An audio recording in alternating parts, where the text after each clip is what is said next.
it's nice to be able to hear it. Yeah, it's playing through my computer, which is actually a problem. Yeah. Let's see how it sounds through my microphone. Probably sound like trash. I mean, it doesn't sound great, I'll tell you that much. But it is nice to hear it. Well, because it's going to be double. It's going to be doubled up from the It's computer, gonna be because it's recording from the computer, and then it's gonna pick up through my mic, so I know it's gonna. You're gonna hear some terrible. It's gonna sound like complete trash, I guarantee. Hey guys, welcome to License to View. This is a weekly podcast where two best friends get together, talk about pop culture and all that stuff, things that we enjoy.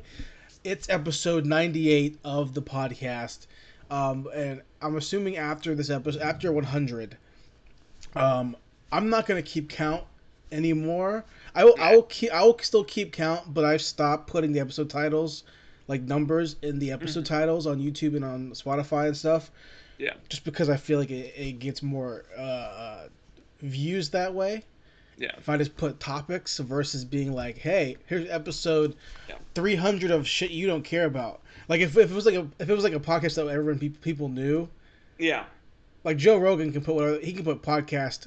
Well, he's up to like what 1,500, 1,000 like bullshit, and people are gonna watch it regardless, you know.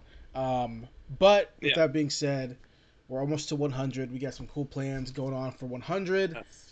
That's a couple weeks away from that, but until then, we're going to be doing our normal podcast. After 100, we got some plans to spice up the pod a little more, make a couple ideas, make it more fun for us. But I am Jason. That is Zach. We've been doing this podcast for 5 years. As we always start every week with what we've been up to. Zach, what have you been up to the last week or so, man? Not too terribly much, diversity-wise. First thing was that I went and watched the Challenger doc that came out on Netflix. 4-episode miniseries.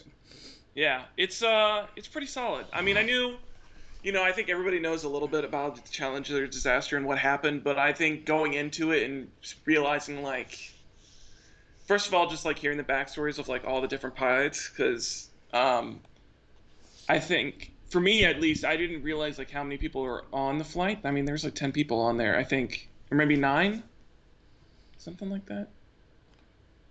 Was the ultimate mission to go to the ISS, or what was the mission? The Challenger. I don't remember.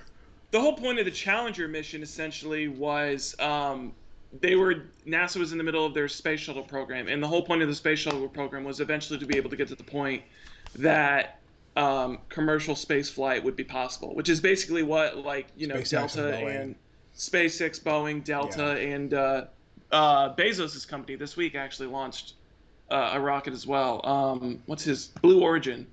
They launched a rocket as well. But I mean, that's basically what they're doing now, is making commercial space flight possible. But this was NASA's attempt to do that through their own program, and that was a lot of the reason why they were using space shuttles, because it was something that could be reusable, and they were trying to just make that a reality. Wasn't the part of the mission was able to go up and then land in the same shuttle? Yeah, well, I mean, that was the biggest thing that they'd been doing. I think for a couple of ones before the Challenger, they'd already had that where they'd had shuttles go up and had them do re-entry. They go through a lot of that in the documentary of like the whole space shuttle program and like the incremental steps that they took. But the big thing about the Challenger was basically that NASA was losing a lot of press, and so the whole point of the Challenger mission was that it was the first mission where they were sending up like just a regular person, because they sent up the teacher. And that was the big thing of the Challenger, was just the fact that it was just like a normal everyday American, not like a senator or like a scientist that'd been like training forever. It was just a normal person that was able to go up and go into space. Right. That was the goal of the Challenger, that mission, essentially. And I think the thing that I didn't realize with it, because I think a lot of people still think of it as like an accident, and it really wasn't. Right. It was negligence. It was, and I think the big thing that I took away from it, I don't know if this is necessarily what they wanted to take away from it, but it's what I took away from it, which is the fact that if you want something done and you want it done right, don't get the federal government involved. Oh yeah, right. Because I mean, especially I think episode 2 or 3 is when they touch into that a lot more. But I mean, the whole reason that these kind of mistakes even happened in the first place is because NASA was put on a timeline Yeah. because the federal government was footing the bill for it. And the federal government basically said, you have this timeline, you can't deviate from it. You promised us this. You need to deliver some results. Yeah. And that pressure of you need to deliver us results ended up in how many people? I think it was like 7 or 8. 7 or 8 people died because Like of the I pressure that was put on him. I mean, I'm not saying that like NASA didn't have anything to do with it. I mean, obviously they made the decisions and like it's part of it, but I mean, a lot of the reasons they were pressured to make into those decisions was because of pressure from Congress and the right. federal No, government. I think 98% of the time I agree with you 100%. Just knowing our two personal political ideologies, I'm absolutely in agreement with that. That other 2% got us to the moon. Yeah, Just like there's the yeah. drive has to be there. And obviously, I didn't Yeah. watch the documentary because my NASA. They don't really touch on the actual initial drive. I mean, this was really at the point when they were in the doing the like the challengers and the discoveries and stuff like that. This was already kind of at the point where they were like, where NASA had the drive to get there. And I think a big part of it, of the reason that the Challenger added the commercial person was because the American public had not. The drive had been waning from the Oh American yeah. public, and so the whole point of the Challenger with sending the Well, like teacher up was to like get what some of does that back. if the mission was like let's land on the moon Hmm. and have a space station and then Yeah. return to the Earth, people would give more of a shit. But That's what's going on right now. That's NASA's plan right now with the Artemis mission. I'm saying Artemis my mission. point is this, right? Like But when Challenger happens, when that mission is going, we mm, already beat Russia. We got yeah, to the moon. They're yeah, not trying anymore, and we already won. So why the fuck do we care as like the everyday public? Why the fuck do we? Why the fuck? Unless you're a space nerd, right?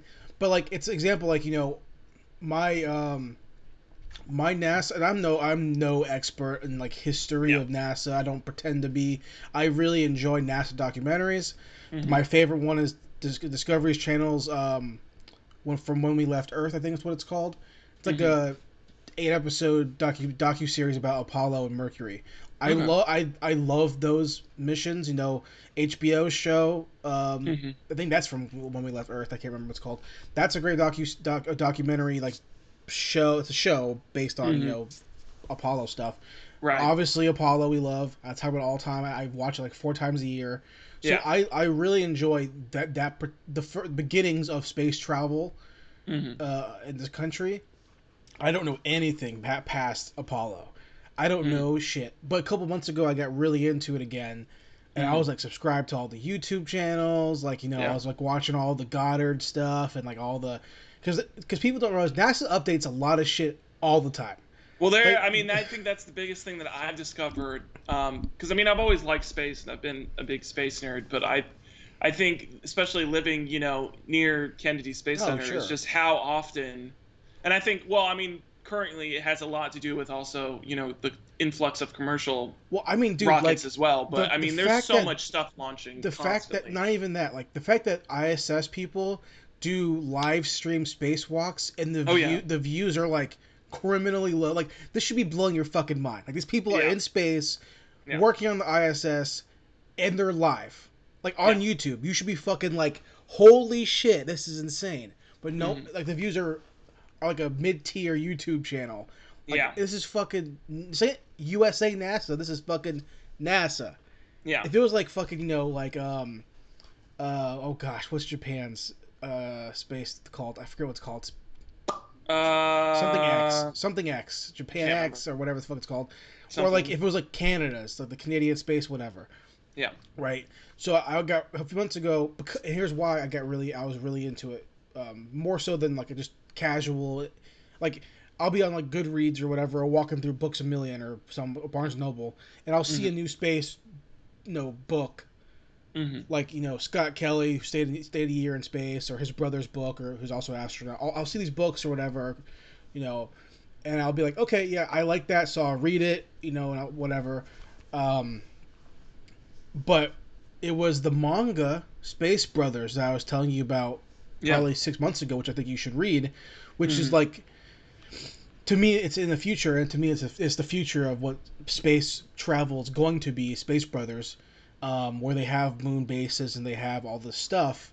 And I Hmm. was reading the manga, and the author dives really well into potential future things in a real scientific way, not Yeah. just a bunch of like BS. Like it's like, oh hey, they do it because they do it. Like he actually kind of like grounds it in like thoughts that are like actually existing in space travel. But so Right. I'm reading this manga, and the part where I was at, because I haven't read it in a few months, because you have to read it with Crunchyroll Premium Mm. to read to read the licensed manga. Obviously, you can read the Right. unlicensed stuff, but a lot of scanlation stop at a certain point because of the getting licensed, whatever. But my Yeah. point is this: so around the same time, um, was the last NASA graduation class Hmm. graduating. So I was like, it's like perfect timing. So I watched the graduation live on YouTube. I watched all the introductions or whatever, and there was one motherfucker who obviously catches my attention because he's a Korean American. Now Mm. automatically, you know me, man. Like as much as I don't give a shit about Asian representation, I also give a shit about when Asians succeed of their own like when Asian Americans succeed of their own fucking like drive, I Yeah. give a shit. And this motherfucker pissed me off because this dude, his name is Johnny Kim. Okay, Mm. he's a former. He's still technically still in the Navy. He's a Navy Okay. SEAL who Okay. served with like Chris Kyle and like Jocko Willink and all these like really famous Navy SEALs. He served with Hmm. them. He's a sniper. He was a medic. Hmm. So he's a Navy SEAL. And you know what he did next after that, Zach? He became a fucking doctor. And he's like, you know what? Being a doctor isn't good enough. I'm like a medical doctor, right? And he becomes an MD. And say, you know Okay. what? Fuck medicine. You know what I want to do next? Go to space. And then he becomes a fucking astronaut. So every time you see a video of Johnny Kim, like on a podcast or whatever, or even on NASA, people are Mm. like, "What the fuck can this guy not do? Like, fuck this guy. Everything he wants to do, he being a doctor isn't good enough. He's like, no, fuck House MD. I'm going to fucking Yeah. space." So, I watched that graduation class and I was so impressed Okay. with like Yeah. just like because they make it a big like it's like a fucking football team. They go, oh, who Yeah. here I am. There's like three people from the Canadian Space Force, all this kind of stuff. So they explain like, okay, my background isn't like plastics engineering, and I'm like, what the fuck is plastics engineering? Like like petroleum engineering, and I'm like, that's a thing. Like Yeah. all these super high level things that like clearly you and me we ain't gonna be fucking the Martian. No, I'm not Matt Damon. I'm not gonna science the shit out of this. Right, So but I was really excited to watch the documentary, but my girlfriend wanted yeah. to watch it with me, and we just Hmm. haven't watched it. You know how that goes. Like it's like Yeah. you had to wait forever to watch it. So It's really solid though. Yeah. No, I highly recommend it. It's a really really solid doc, and it's not that long. I mean, it's each episode's like I think like 45 minutes or something like that, and there's only four, so it's my quick watch. But well, you need to read Space Brothers, man. I know I need to read it. I've It's been really wanting good. to. And It's been on my anime to watch list forever. don't watch it. Uh, Read. I hear the anime is really good, but it ends too soon. You got to read it, man. It's okay. so good, and like it's a drama, comedy. Yeah. It's both, and you will like love the characters so much. The two brothers go through so much together and separately on their own Okay. parallel journeys, and it's so well told. I've never cried more Damn. at a series than Space Brothers, man. Like for like Okay. legitimately, it's so well written, and the characters are so fleshed out, and it takes them from the beginning. JAXA, JAXA is what Japan Space Agency is called. Okay. JAXA, I believe. I could be wrong. It takes them everything from going to do this, and it's not necessarily like he's a character who's not he's a car designer, so like he has like a degree Hmm. in like you know physics and engineering, so he's like not like some sort of like Joe Blow who like I want to be an astronaut. Like he Yeah. has a background. He wanted to be an astronaut with the school to do this stuff. Said fuck it, that dream's unattainable. And then Hmm. his brother becomes an astronaut, and then he gets this big oh maybe what did I want to do again as a kid? Oh, I want to go to space, and then it becomes this whole journey to Oh. it's really well told, man. Okay. I think you really like it. Yeah. No, I do need to read it. I've been wanting to read it for a long time. It would be like if I told you, "Hey Zach, I just found a new manga about a guy who's an anthropologist and there's dinosaurs." You'd be like, "Okay, I'm reading it right now." I'm ready there. Well, you should be I'm there reading. You already. should be reading this. Yeah, I should be. You know. Yeah, I think the problem I have a lot of times with that is that a lot of the series are just so long, and it's just like, I know for me, if I'm going to start something like Space Brothers, or I have the same thing with like Hajime no Ippo or something like that, it's Yeah. just like, I know, or One Piece, where it's like, I know if I'm going to start reading it, I'm not going to stop until I caught up. And so it's That's like perfectly fine. such a huge time commitment for me though, because I have Yeah. ADD brain that I always want to be doing like 5 different things at once. I get that. I'm the same way, but if it's good, then my attention is drawn completely. You know, Yeah. and that's very rare. Like it really has. Like, I'll watch 2 episodes of a show and go, okay, this is not clicking for me right now, so I'll move on to something else. And then like 1 out of like 50 things makes me go, okay, I'm gonna binge the fuck out of this thing. Right. You know, and Space Brothers is definitely one of those things, I think. Okay. Yeah. What else have you been checking out besides that? So the other big thing that I did was bought a game this week that I've been playing for. I think I bought it. I've only been playing it for a couple days, but I really enjoying it so far. I don't know why it took me so long to buy it, because I love the company that did it, and I really love the last game that I played from them. And this is basically the same game like that, but it's in space, which is the Outer Worlds, which is Obsidian's game. Yeah. Which are the guys that did New Vegas. Yeah. Fallout New Vegas, which is like my favorite Fallout. It's the only Fallout that I actually like completed the whole story mission in. Because I just enjoy that game so much. I love the combat and everything. And this is basically that. I mean, it's basically the same thing as like Fallout New Vegas, but it's in space, and you're like, I mean, the basic premise is that you wake up, you are on a colony ship that basically got abandoned, and like all of the people that were in there are stuck in hibernation. Some crazy, weird, eccentric doctor breaks you out, and then you're basically trying to help all the other colony people break out and figure out why your ship was left to die, basically. I'm still on the first planet so far. I haven't repaired my ship yet, because it's Fallout games, so there's so many side missions that I'm doing right now. But I'm having a lot of fun, and the combat, like I said, is really reminiscent of New Vegas. I mean, they even have like it's not the VAT system specifically. Like, it doesn't completely stop time, and it doesn't give you like targeting options and stuff like that. But it's fairly close. I mean, you basically get to like slow down time and stuff like that. And but yeah, I'm having a lot of fun. The only thing I don't like is that you can't go 3D. You're in first person the whole time, which I don't like. I like third person. I like especially with like a game like Fallout, or like this game, which is basically Fallout. You get to put on so many different outfits and your armor and costume stuff like that, and I like seeing that. And you can't see that with this game because you can't go third person. Right. Unless you go idle, because there have been a couple of times that I've been like looking at my phone or something like that, and it just all of a sudden goes into like a panoramic third person view. But I mean, I want to see it while I'm moving around and taking out baddies, but you can't. So I gotcha. But it's a lot of fun. I'll probably keep playing that. But yeah, those are the big things that I was checking out this week. Not too much, but no, I'm exactly the same as you. I have a couple things that I did, not too much really. The first thing that I did last week was look for a new. I wanted to find a new manga to read because I caught up, like I mentioned last episode. I'm within 50 chapters of catching up in One Piece, and that's not a lot for a manga. I can get through 50 chapters in like a day, like a pretty quick day. Like I was doing 100 chapters a day on Naruto. So like so I'm putting pause on that. So I wanted to check out something else, and I remember watching a couple episodes of this show years ago. I was late to the game, but Hunter.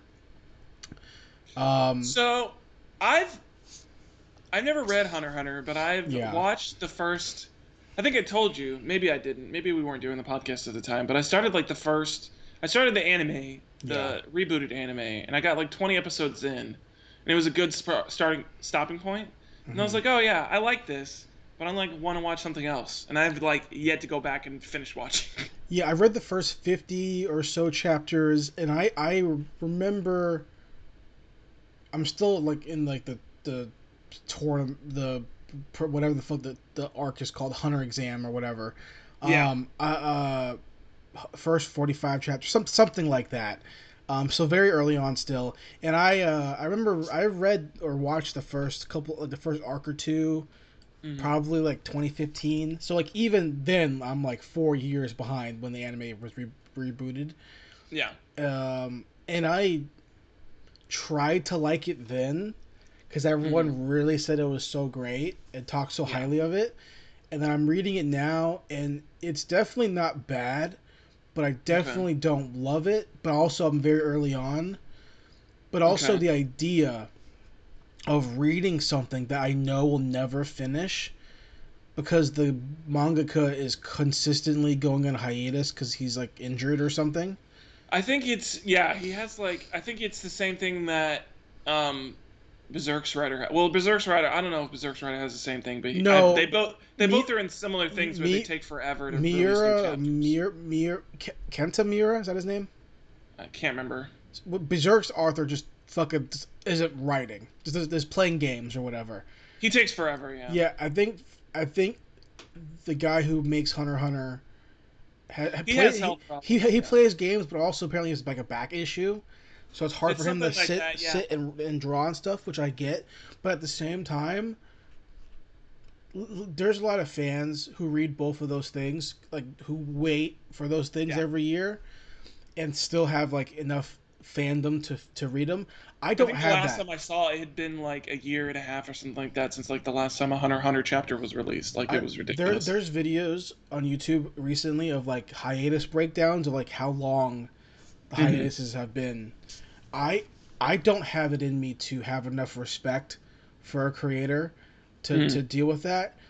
And like people be like, "Oh my gosh, Jason, that's so mean." That no, it's not. It's my money or my time or my business, Yeah. and I don't have it in me. Like authors are different. And Yeah.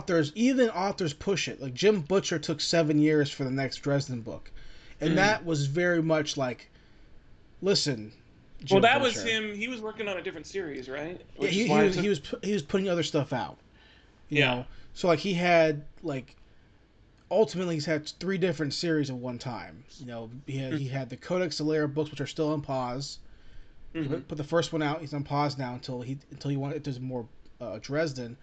He had the Codex Alera books, or the Aeronauts Windlass books, and then the Codex Alera books. So he's had stuff coming out, and he Yeah. put out a short story book. So I know that he was writing, and also Jim Butcher was doing fucking like 2 books a year for a little bit. So I know the guy is not Yeah. just half-assing it. You know what I mean? Yeah.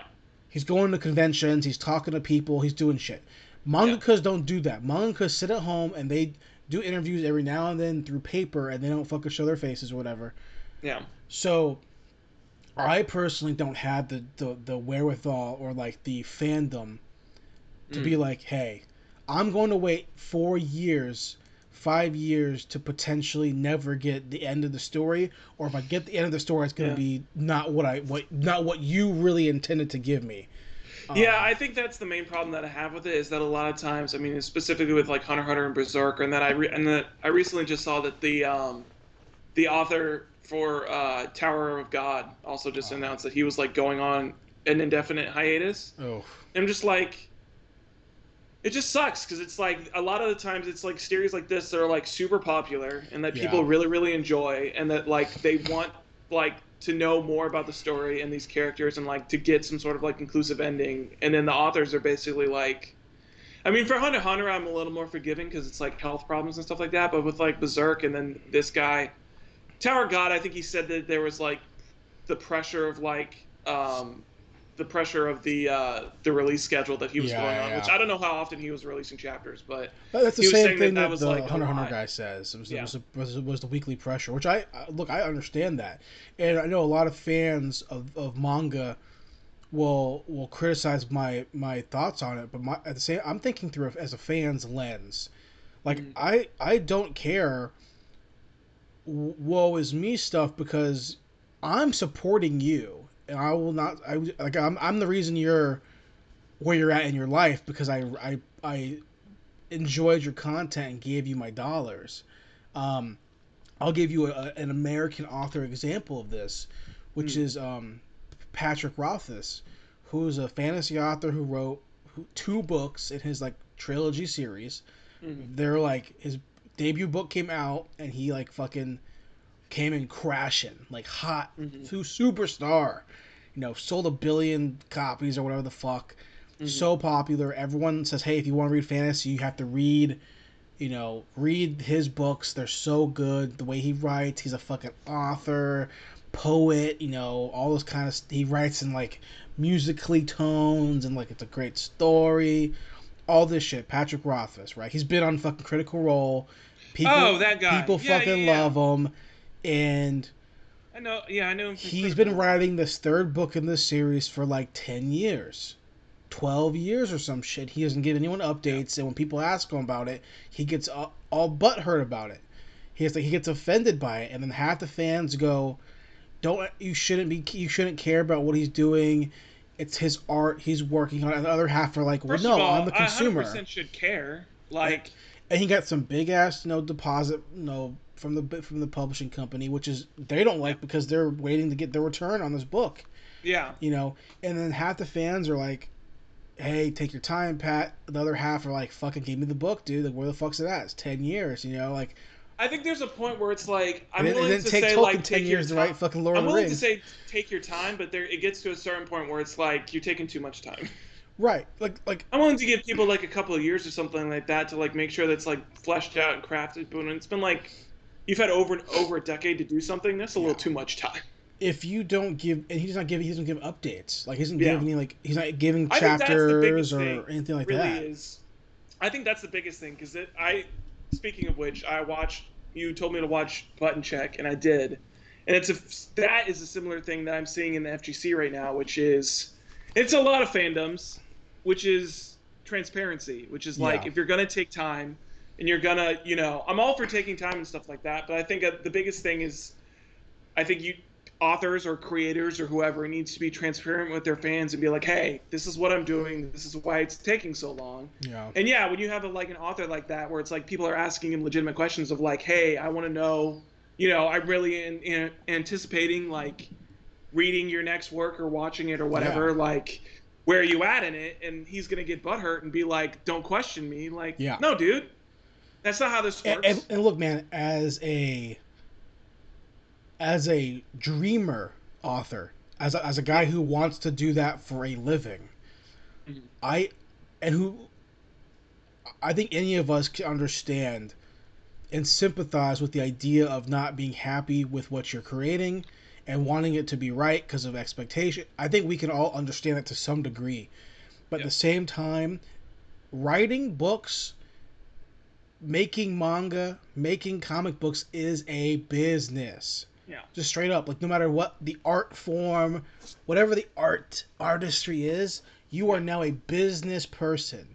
And if you have to be aware, as someone who's never published a book, but understanding business, you have to be aware, common sense, that if you're going to piss off your direct audience who supports you with their money by either not giving them the proper updates, or just not answering the questions right, or whatever it is, or even something as simple like, for me, like not updating regularly with new content. Like, imagine being on Patreon and you're paying someone on Patreon $5 a month, and they don't like, if they told you from the get-go, hey, there's no updates here, we just want help, some funding, and we appreciate it, then you'd be like, okay, cool, $5 a month, no big deal.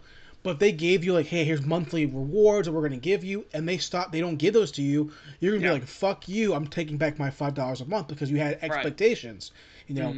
I had the expectations that I want to know what happens between Guts and Griffith.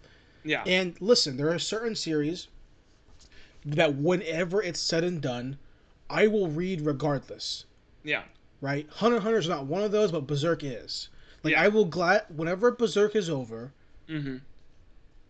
I will go read the end, that whole thing. Right? When Hunter's over, I probably won't. And that's just me. Other people will do that. Other people wait hand and fist for that shit. When Patrick Rothfuss releases his next book in the trilogy, I won't give a shit. I Yeah. won't read either. I haven't read either of them because it's not. I'm not waiting.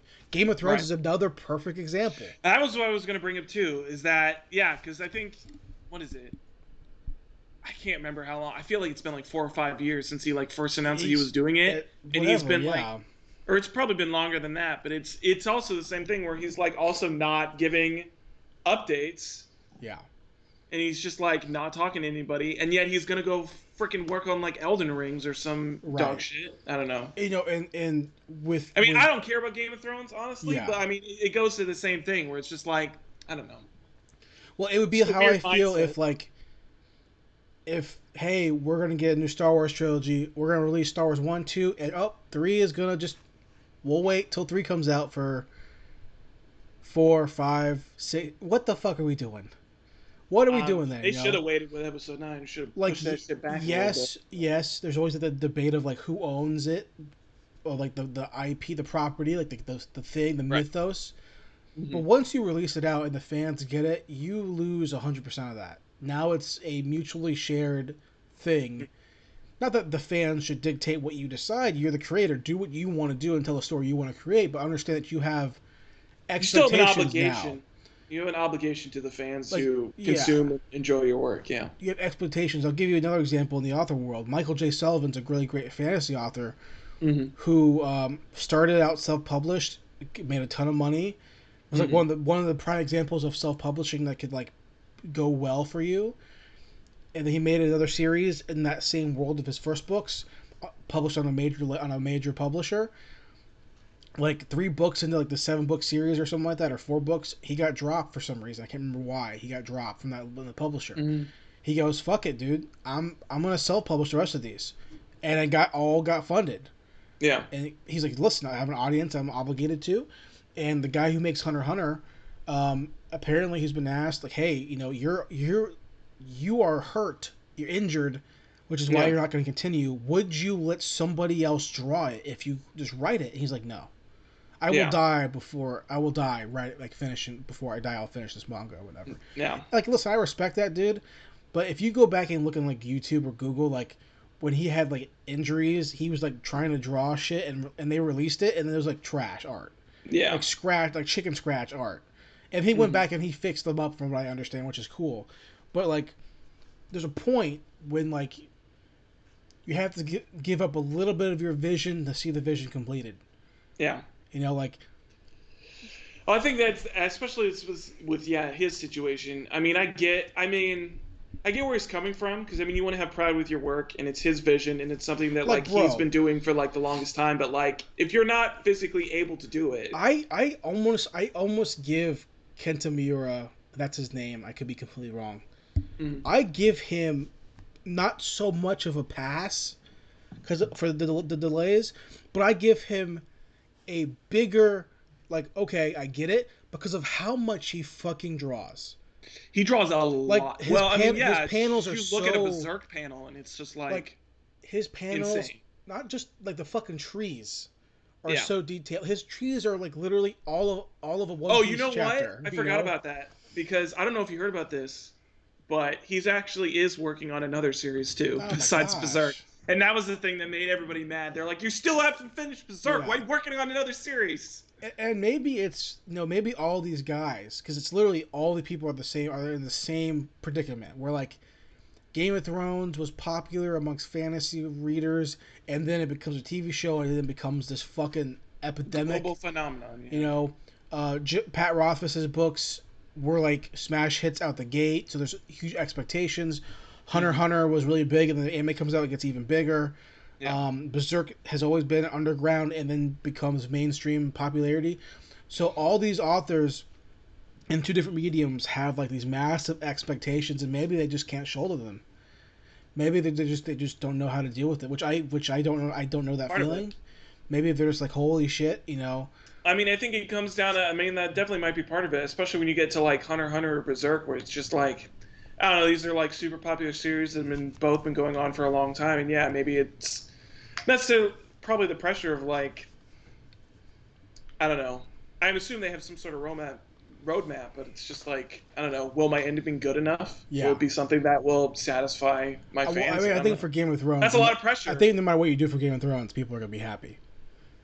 Well, if it's different than the show, Yeah, then yeah. yes, I they think will. whatever they do, and I think for like I think Jim Butcher in Dresden File, I think he understands that people have a massive expectation for how he will end the series in 10 books or whatever it is, 10 more years or however 15 more years, however.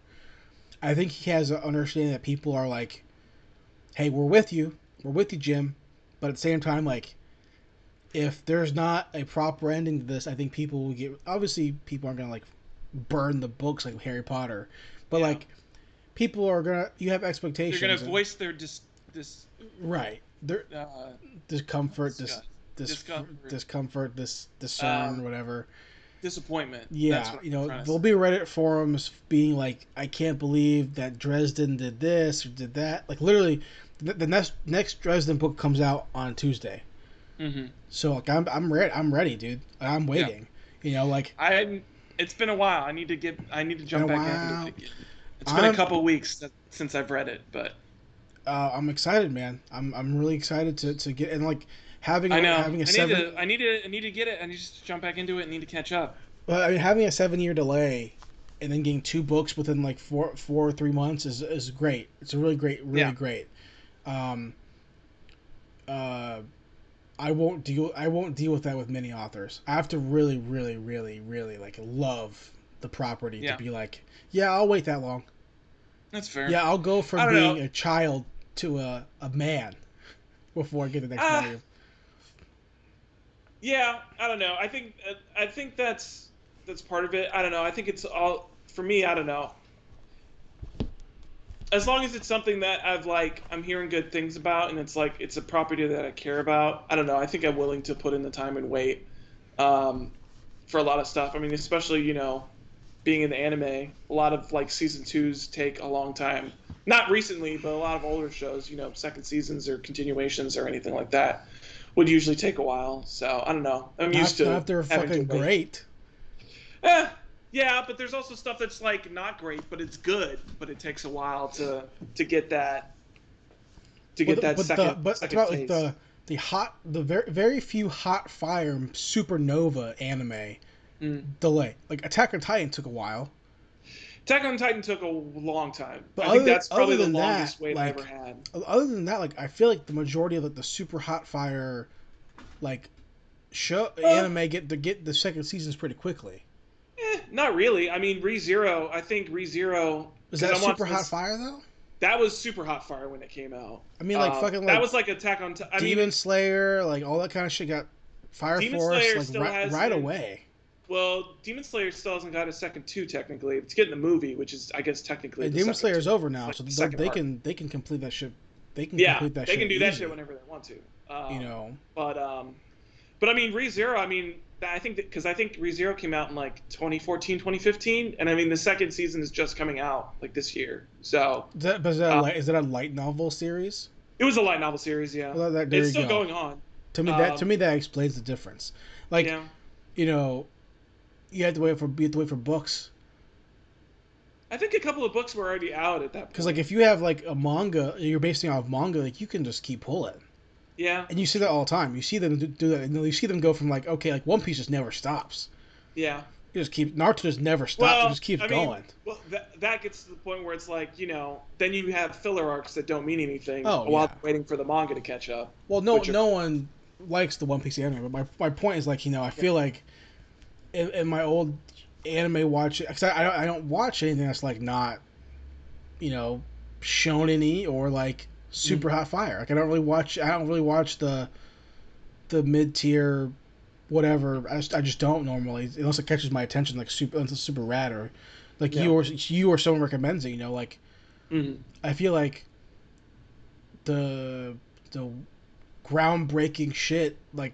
like Doctor Stone or I don't know what the fuck that's about, but Doctor Stone, I feel like that would go like right away. Like Promise Never like these things that I hear about, I feel like they go from season one and next season, boom, season two. I think, and this is why I say it happens a lot more now. I think a lot. I think especially with like Crunchyroll and Funimation stuff like that, I think we're seeing a lot more announcements of like season twos happening a lot sooner. Yeah. But back in the day, I mean, when I was watching stuff on like Anime Fox or whatever that website was called, I can't even remember, but it was like back in the day with like those kind of older shows, you really didn't see season twos come up that terribly often. They would usually take a little bit longer. Again, But yeah, I counter that I think with recently season two anime announcements have like been happening a lot more sooner, and a lot of times it's like they'll happen like in the last episode of the season one or whatever, when you could tell it's super. I mean, Doctor Stone was like season two will be out like next year. I'm yeah. like, all right. I truly think that's because those anime aren't like if it's a hot fire manga property or becomes a hot fire anime property. Like, Yeah. I think that's the determining factor, and I also think the biggest determining factor too is the fact that anime is so big now compared to before. Like 10 years ago, anime wasn't cool. Now anime is cool. Yeah, super mainstream. Like imagine like if I went back to 2006, my freshman year of high school. Yeah. It would be like, wait, you like anime? Try to tell somebody when I was in middle school that I watched Dragon Ball Z or Yu-Gi-Oh. Be like, huh? You watch what now? Well, I feel like Dragon Ball kind of got a pass. Dragon Ball's kind of out of that, but yeah, I mean, like, but I think if you were like, hey, Pokemon or Yu-Gi-Oh or Digimon or anything like that, I feel like if you were like, yeah, hey, I watched like One Piece, people were like, okay, that's a little weird, or people you watch like more of like the what people think of anime, like there's like big boobs and like weird like incesty stuff. High School DxD. Something like that, which I've never seen, or I've seen like an episode of that. I've never watched it, but that's I feel like something like that, it would be like, okay, this is what I think of you. Yeah. But now anime is so Tentacle big. hentai.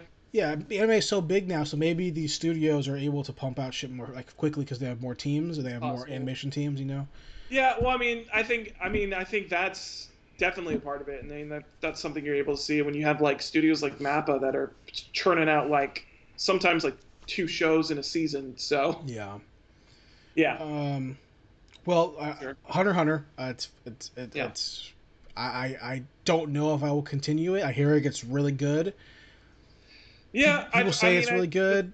The thing that I always hear is, I guess the Chimera Ant arc, which is like I think where the anime left off. I hear that shit all the fucking time. Yeah, it's like the arc that everybody's like, this is like top tier Hunter. This is the best. Every time I Google search, should I read Hunter? Like, is it worth reading Hunter? And people are like, oh man, you think it's like any other shonen? You're fucking wrong. People fucking die. It's fucking brutal.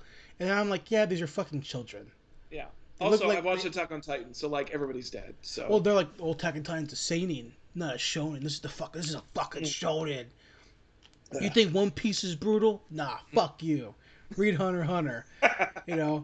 And then I was watching a fight scene to see the animated. I guess it's a spoiler alert.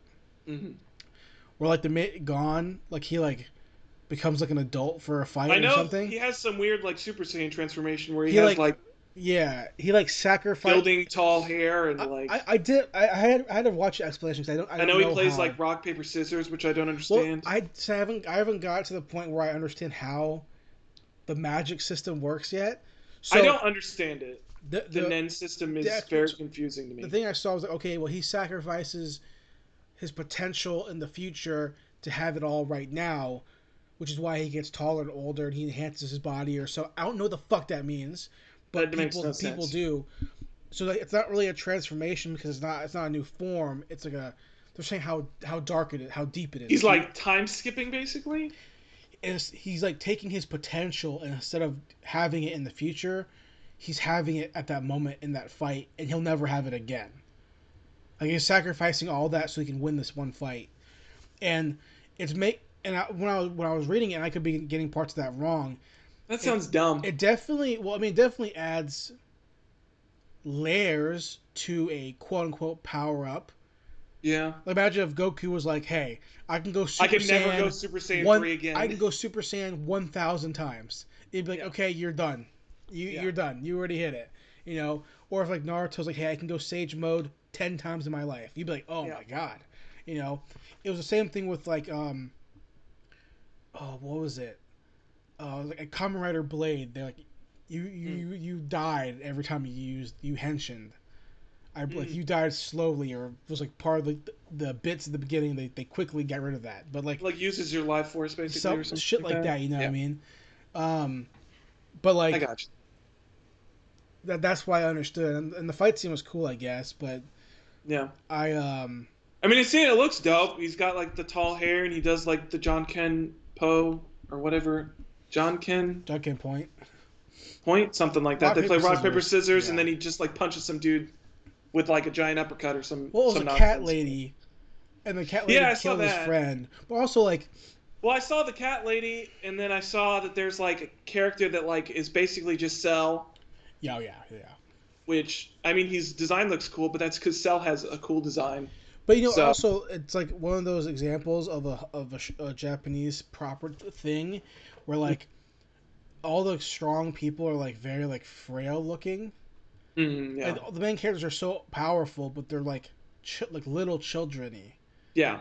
And like, not saying that's wrong or Well, bad, yeah. because I it's mean, not. in Hunter x Hunter, I think the weakest among them is Leorio, which is like the adult of the Yeah, group. he's like He's like 19 or grown some it. shit. He's like a businessman. Well, Well, he he's looks like like he's 19. is He's he? 19. Yeah. Yeah, he's The like the the oldest of the them. joke in the manga was like, I thought you were 35. He's like, no, I'm a fucking teenager. Like, Yeah, I'm not even. I'm like 19 years old. Um, and I'm sure there's explanations as to why they're so powerful. I don't know, yeah, but like, it's just kind of goofy watching like a bunch of little children like kill these really huge ass people. yeah, And it's not a deal breaker because it happens in all anime. yeah, And there's cool parts about that, like power fantasy of being like, oh, I'm tiny, I want to be the muscly guy. yeah. But there's also a really in the inverse, which is like that's why I love Fist of the North Star, where it's like, yeah, Oh I got God, a buff Fist of guy, North I got Star, a dude. buff guy beating up buff dudes. Like it's like that's Yeah, kind of cool too. I'm Arnold Schwarzenegger, and I am literally beating this guy Yeah, to death. yeah, and like in the most like slight way. Like I'm poking him a Oh, couple times and he explodes. I poked him, and he's already dead. Yeah.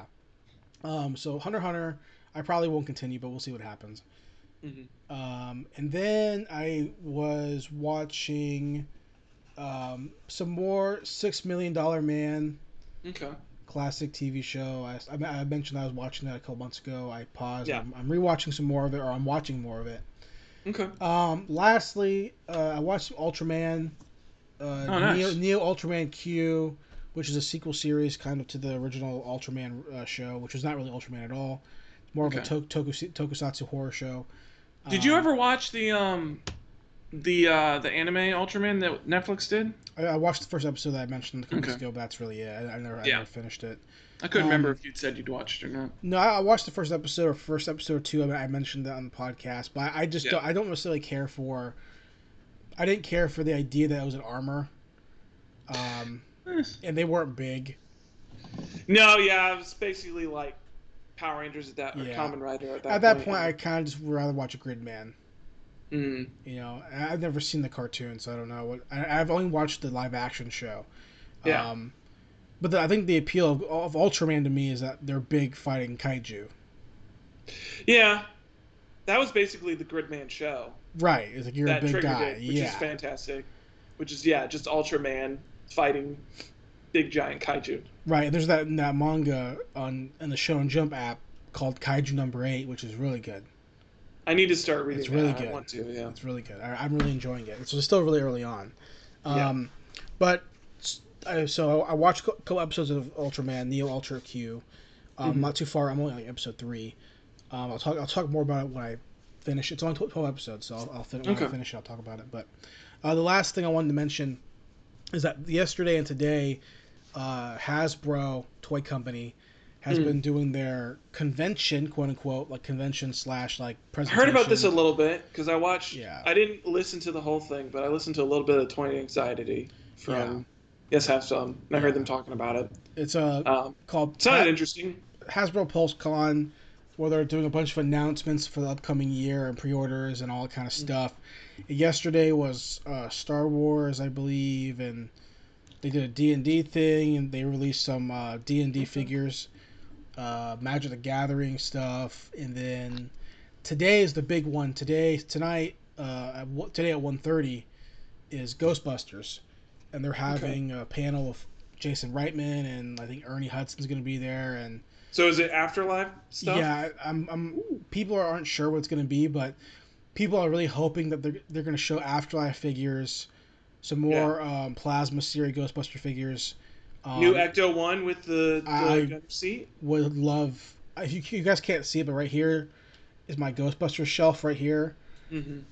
With my real Ghostbusters and my Ecto ones. I have two of them, two Jada figures, and then I got a bunch of the Plasma series stuff. And then Yeah. I'm looking forward to Afterlife figures.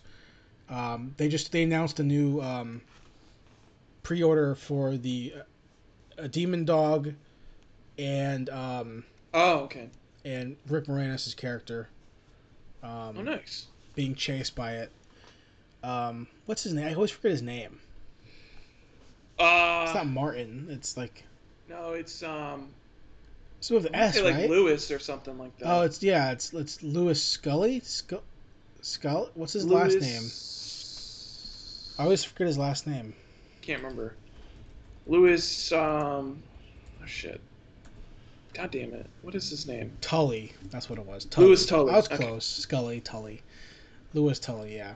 Thinking of X I Files. want a Janine, man. That's what I want. I want a Janine figure. I want I a want Janine with the button. I want a 6-inch You can press Janine. the alarm. Um, That'd be because nice. I've been like reading a ton of Ghostbusters comics, Hmm. preparing for Afterlife stuff, and so I'm in the Yes Have Some. This is another podcast plug for them. I mentioned Yeah. last week. I'm in their Facebook group, and they're a huge Ghostbusters. The podcast has really started for Ghostbusters, but like Hmm. a lot of people in that Facebook group were like hoping like, hey, Afterlife trailer 2 because we haven't had one in a while, and November's coming I up. feel like it's been almost a year. Like I why? feel So like. why wouldn't you have one now? Like Yeah. it's Hasbro Did they Pulse ever Con. announce a new release date?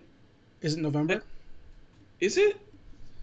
I can't November remember or because I knew March or it was something? supposed to already be out before Yeah, the pandemic hit. the summer, right? Or April or something It like was supposed to be like July, I think, originally. that. March 5th is what March Wikipedia 5th. Okay, says. not too So bad. that's still like what 6 months away. Yeah, something like that.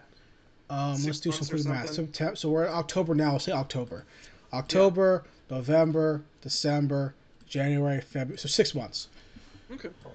Why wouldn't you just do it now? You know the people who are watching are not only toy fans, because if you're watching Hasbro PulseCon, Yeah. you're you're either a reporter for a business and you don't give a shit about toys, you're a reporter for a company and you care about toys, or you're like me and you care about toys. And Yeah. if you're watching at 1:30, you're a Ghostbusters fan, and Ghostbusters fans have kept the franchise alive through 2016. So you should probably give them a trailer now. It'd be pretty sweet. You It'd be know. pretty dope. Um, and I'm not even saying give us a trailer and give us the old Ghostbusters in that trailer. I don't necessarily care. I don't want that. I don't care. Now, if the trailer has like a Han and Chewie like "Hey, we're home" moment, all means, I'll take it. You know, like I'll take it. if there's a scene where like they're like on the farm and they fucking like, or they return to the fucking firehouse or what. Yeah. I'm not gonna complain. I'm not gonna complain about it if it's not too like I don't know. I feel it'd be weird bullshit. for them to return to a firehouse just because it feels like this movie, especially from the first trailer we got, it seems like it's not really set in New York. So So, I've been watching Extreme Ghostbusters. It's on Hulu.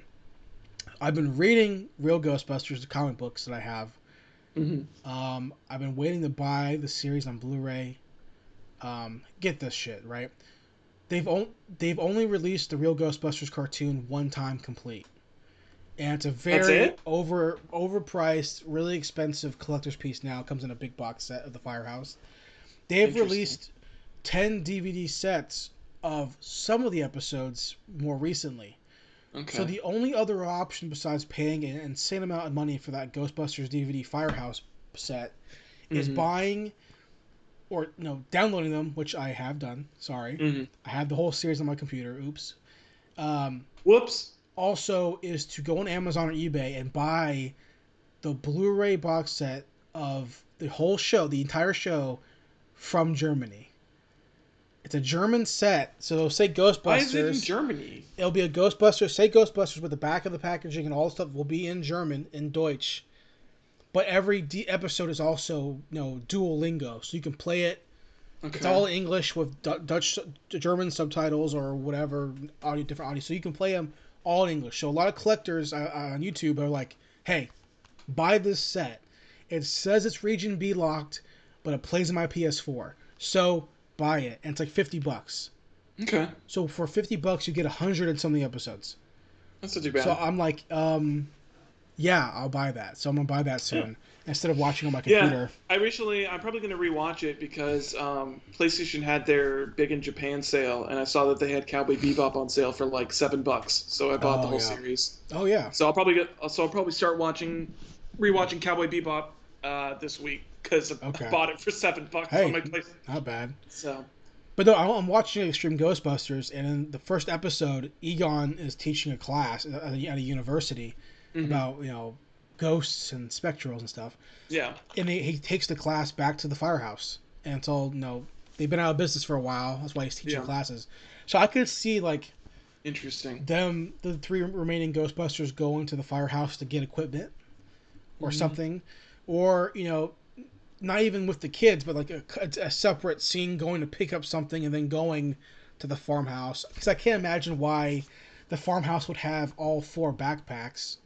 Yeah, I feel like it. Yeah, it's gonna maybe just have But also, like the Egons. containment unit is at the firehouse. Like, Yeah, unless the whole thing's been shut down by like the that asshole guy from the first movie. Like the Dickless. guy with no dick.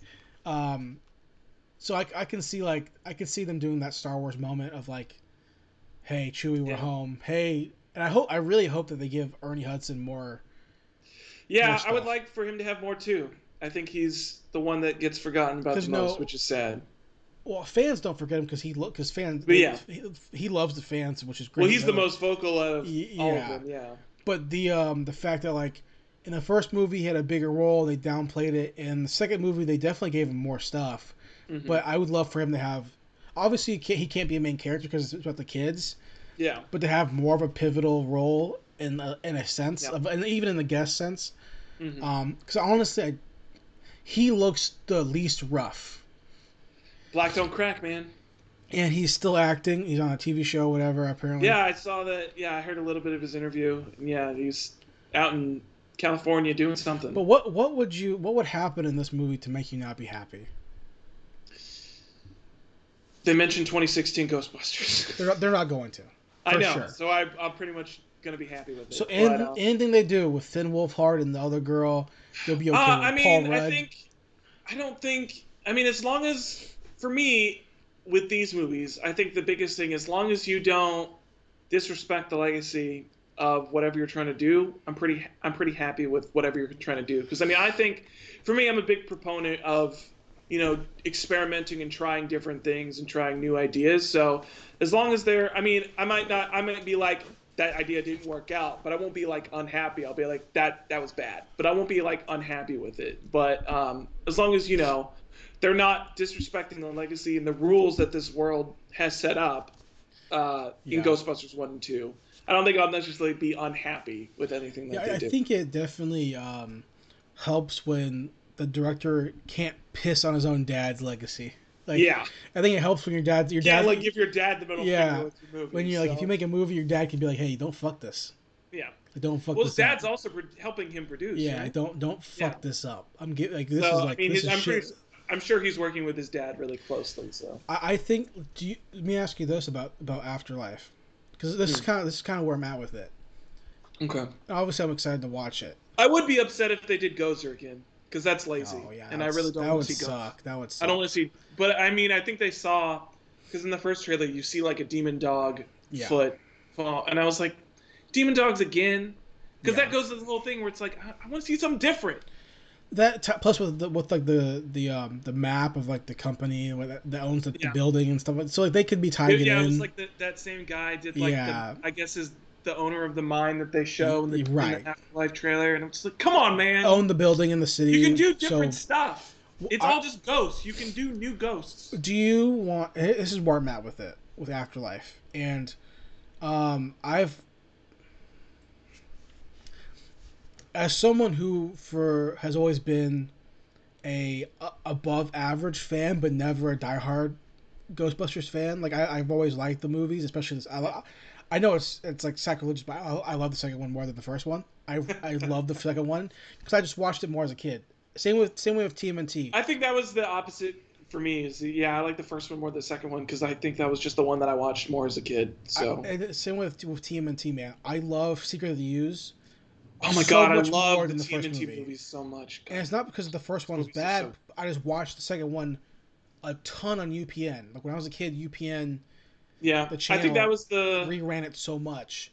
I think I have the opposite of both those. Yeah, because I like the first Ghostbusters more than the second, just because that was the one I watched the more, and I like the first TMNT more than the second Secret of the Ooze because I had the first TMNT on VHS, and I would rewatch that like once a week. So Yeah, I mean, I have my copy over I have my here. DVDs of TMNT somewhere over there, I have my copies over here, the VHS tapes, but like or my Blu-rays, not my DMD, not my DVD, my I Blu-ray of I TMNT. But rewatched Secret of the Ooze so much, and yeah, it was on TV all the time when I was a kid in hmm DC on UPN, and um, it was the same with Ghostbusters, where I watched Ghostbusters 2 so much more than the first one. And I think that what I liked about the second one, even now, more than the first one, even though I think objectively the first one's a better movie, hmm I think what I like about the second movie more is that to me it's scarier. Like to mm me, like not Vigo isn't scary, but the other dude's scary.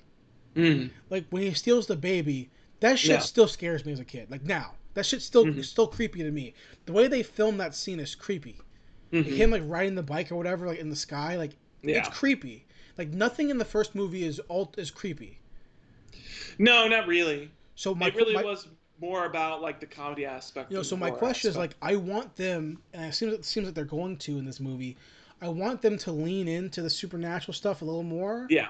and I want them to not necessarily make it like a horror movie. Obviously, I don't want that, but I want them to lean into like the plasma and the Yeah. ghosts and the spectrals and like all the hmm poltergeist. I want them to lean into that stuff a little Well, it more. definitely feels like I'm sure we talked about this before, but I mean, it definitely feels like they're doing more of like the Stranger Things route of like focusing more on like the supernatural aspect and like with the kids and whatnot. And I feel like, I mean, that was the big thing about Stranger Things is that it focused more on like the supernatural aspects and the horror. I mean, they didn't get super technical in Stranger Things So, because what do you think if you they're? do, that whole show falls apart. But Do you think they're going to do this, where it's going to be like, hey, this town, which is by the mine, is now mhm. being affected because there's a lot of ghosts leaking out of the mine.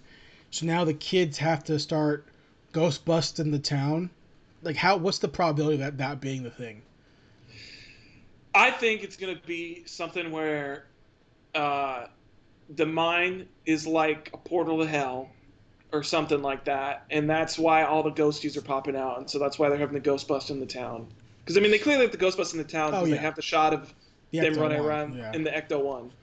But I think that's going to be a thing. It's going to be like because I mean, you have the guy from the who made the building Yeah. in the first movie, and so I think that mine somehow is going to be like a portal What's to the like. probability of that guy's like great granddaughter being one of the kids in the town? Ugh. Also, what's the probability of like who's the team? Is it going to be the main girl and then Finn Wolfhard? It's the main girl, Finn Wolfhard. I think there was the one girl that Finn Wolfhard was talking to is probably going to end up being a team member or something like that. It seemed like he was like getting close to her. Um, I'm sure she'll be like the person in town that like they know and like shows them around or whatnot. Do you want Paul Um, Rudd to use the proton pack at all? yeah. Well, he touches the ghost trap. I would be upset if he didn't have a proton pack at some point. I feel like it's going to be the thing where he tries to put on the proton pack and he uses it and he messes it up, and then the kids like take it back. Like, give it that. But I how this would guy they know how use to it use it though?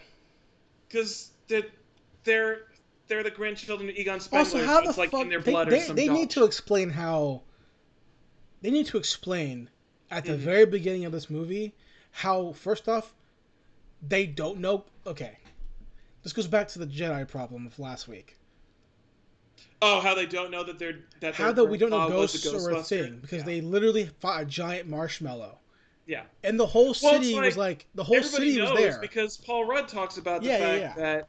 It But yeah, happened. that doesn't make because he knows. But then it's Because like yeah, nobody else like that knows. would change the fabric of our reality. hmm If I'm sitting there in fucking second grade class, I'm in science class in like fucking Yeah. Earth science, Mhm. they would have to have a chapter on fucking spectrals. Yeah. Like they would have to, because now it's like, hey, by the way, ghosts are fucking confirmed. Yeah. 10 out of 10 confirmed, and we Hmm. can catch them. Confirmed. That would Yeah. change everything. It would change Yeah. everything. It would be like X Files. Okay, you know what? Bring them out of the X. Now they're public. Yeah, Yeah. we know. Yeah, we've known. We've known that they've been real. Mm. Um, um. So like, but besides that point, how Yeah. do you not know your grandfather was a fucking buster? Yeah, that was the thing that's the weirdest to me is yeah, he's like explaining to them the Ghostbusters are real, and it's like, oh yeah, your grandpa was one. I was like, everybody should know this. Like they had news crews at that hotel and like Yeah. show them going in like as the So Ghostbusters. and there's like newspaper clippings of like calling them like frauds Yeah. and shit. So like, even if Well, there it's was a like they had the whole montage where they're like on the yeah covers of Time magazine and yeah. everything else. So even if there was a familiar like separation between the daughter, because I'm Yeah. assuming that that's Egon's daughter, right? Yeah. I mean, I would assume so because like that's his grandkid. Unless it's So like I would almost like assume that that's his daughter. almost like Egon's son, but then he dies, and then that's Egon's wife or his son's wife, and that's why I don't Mm. know, but let's assume it's Egon's daughter. Like even with that rift between like father and daughter, Hmm. like Finn Wolfhard is old enough to where like He's looked it up on you Google. Googled your last name. Your name's pretty Yeah. like unique. Yeah. You know, what I mean, like no one's gonna be like, oh. Unless they're not still going by Spengler. But even then, you don't think at some point you're like, hey, mom, what's your maiden name? And Yeah. she's never gonna tell you. Like she's never like, Yeah. I won't tell you. No, it's Smith.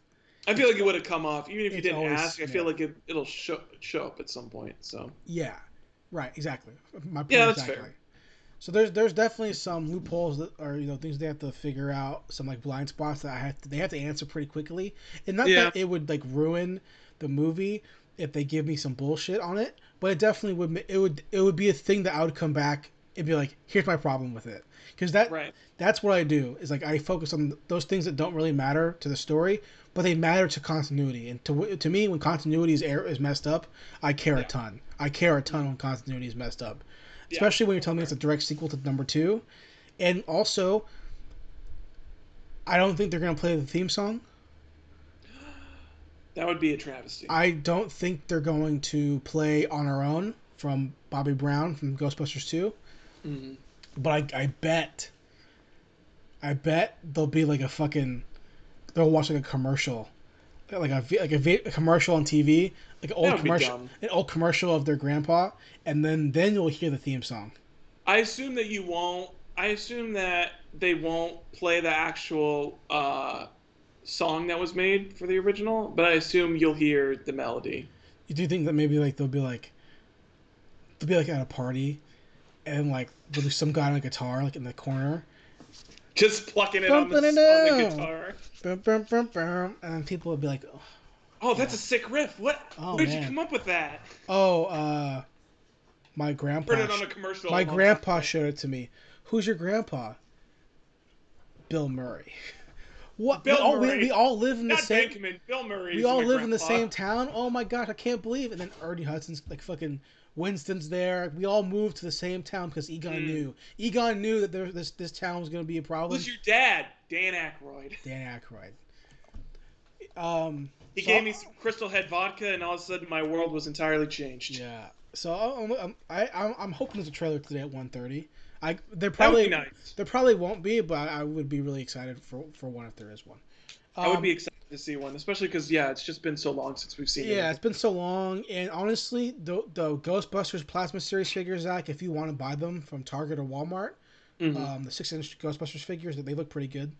I saw some the last time. I didn't see all of them, but I think I saw Spengler and Venkman the last time I was at Target. They are peg warmers. Okay. They are peg warmers. Like they're everywhere in bulk, in mass, easy to I'd find. never heard that term before, but I'm gonna start using that. What? That's good. The peg warmers. Oh, I've never heard. That's a toy term, baby. Yeah, that's. I mean, a, I'm not super big into the actual like toy. You know, I'm more of a fig man myself. They're peg warmers. Peg warmers. I like that. The Kenner Classic real Ghostbusters figures. Those were fucking hard to get, and I bought all of them I looked for like a month to find them. I found Yeah. them. I had all the whole case, which is all 4 of the figures, all 4 of the Busters, and Hmm. then I fucking sold them. I remember that. Yeah, you told me you were Yeah, selling them. and Yeah. then now I want them again because I have the other two. Yeah. I have Green Ghost and I have Stay Puff. Hmm. It's like, oh shit, now I need to get the Busters back, and I just can't fucking find them. They're Yeah. so hard to find, and I can go buy them online for double the fucking price. Yeah. So, but I ultimately will have to do that because I want them Toy again. business, man. Yeah, It's rough. I want them for my shelf because I'm minimizing my collection even more. And Ghostbusters is one of the surviving things. Okay. NECA right here. This is my Back to the Future shelf. Yeah. They're releasing their Back to the Future figures this month. They Hmm. should be out already. Biff, Marty, Doc, 55 Doc in November, Marty 2. They're coming out. And I go Back to the Future. Hmm. I had them on pre-order like 18 times. I keep canceling Yeah. them. They look okay, but I also really don't like NECA as a company.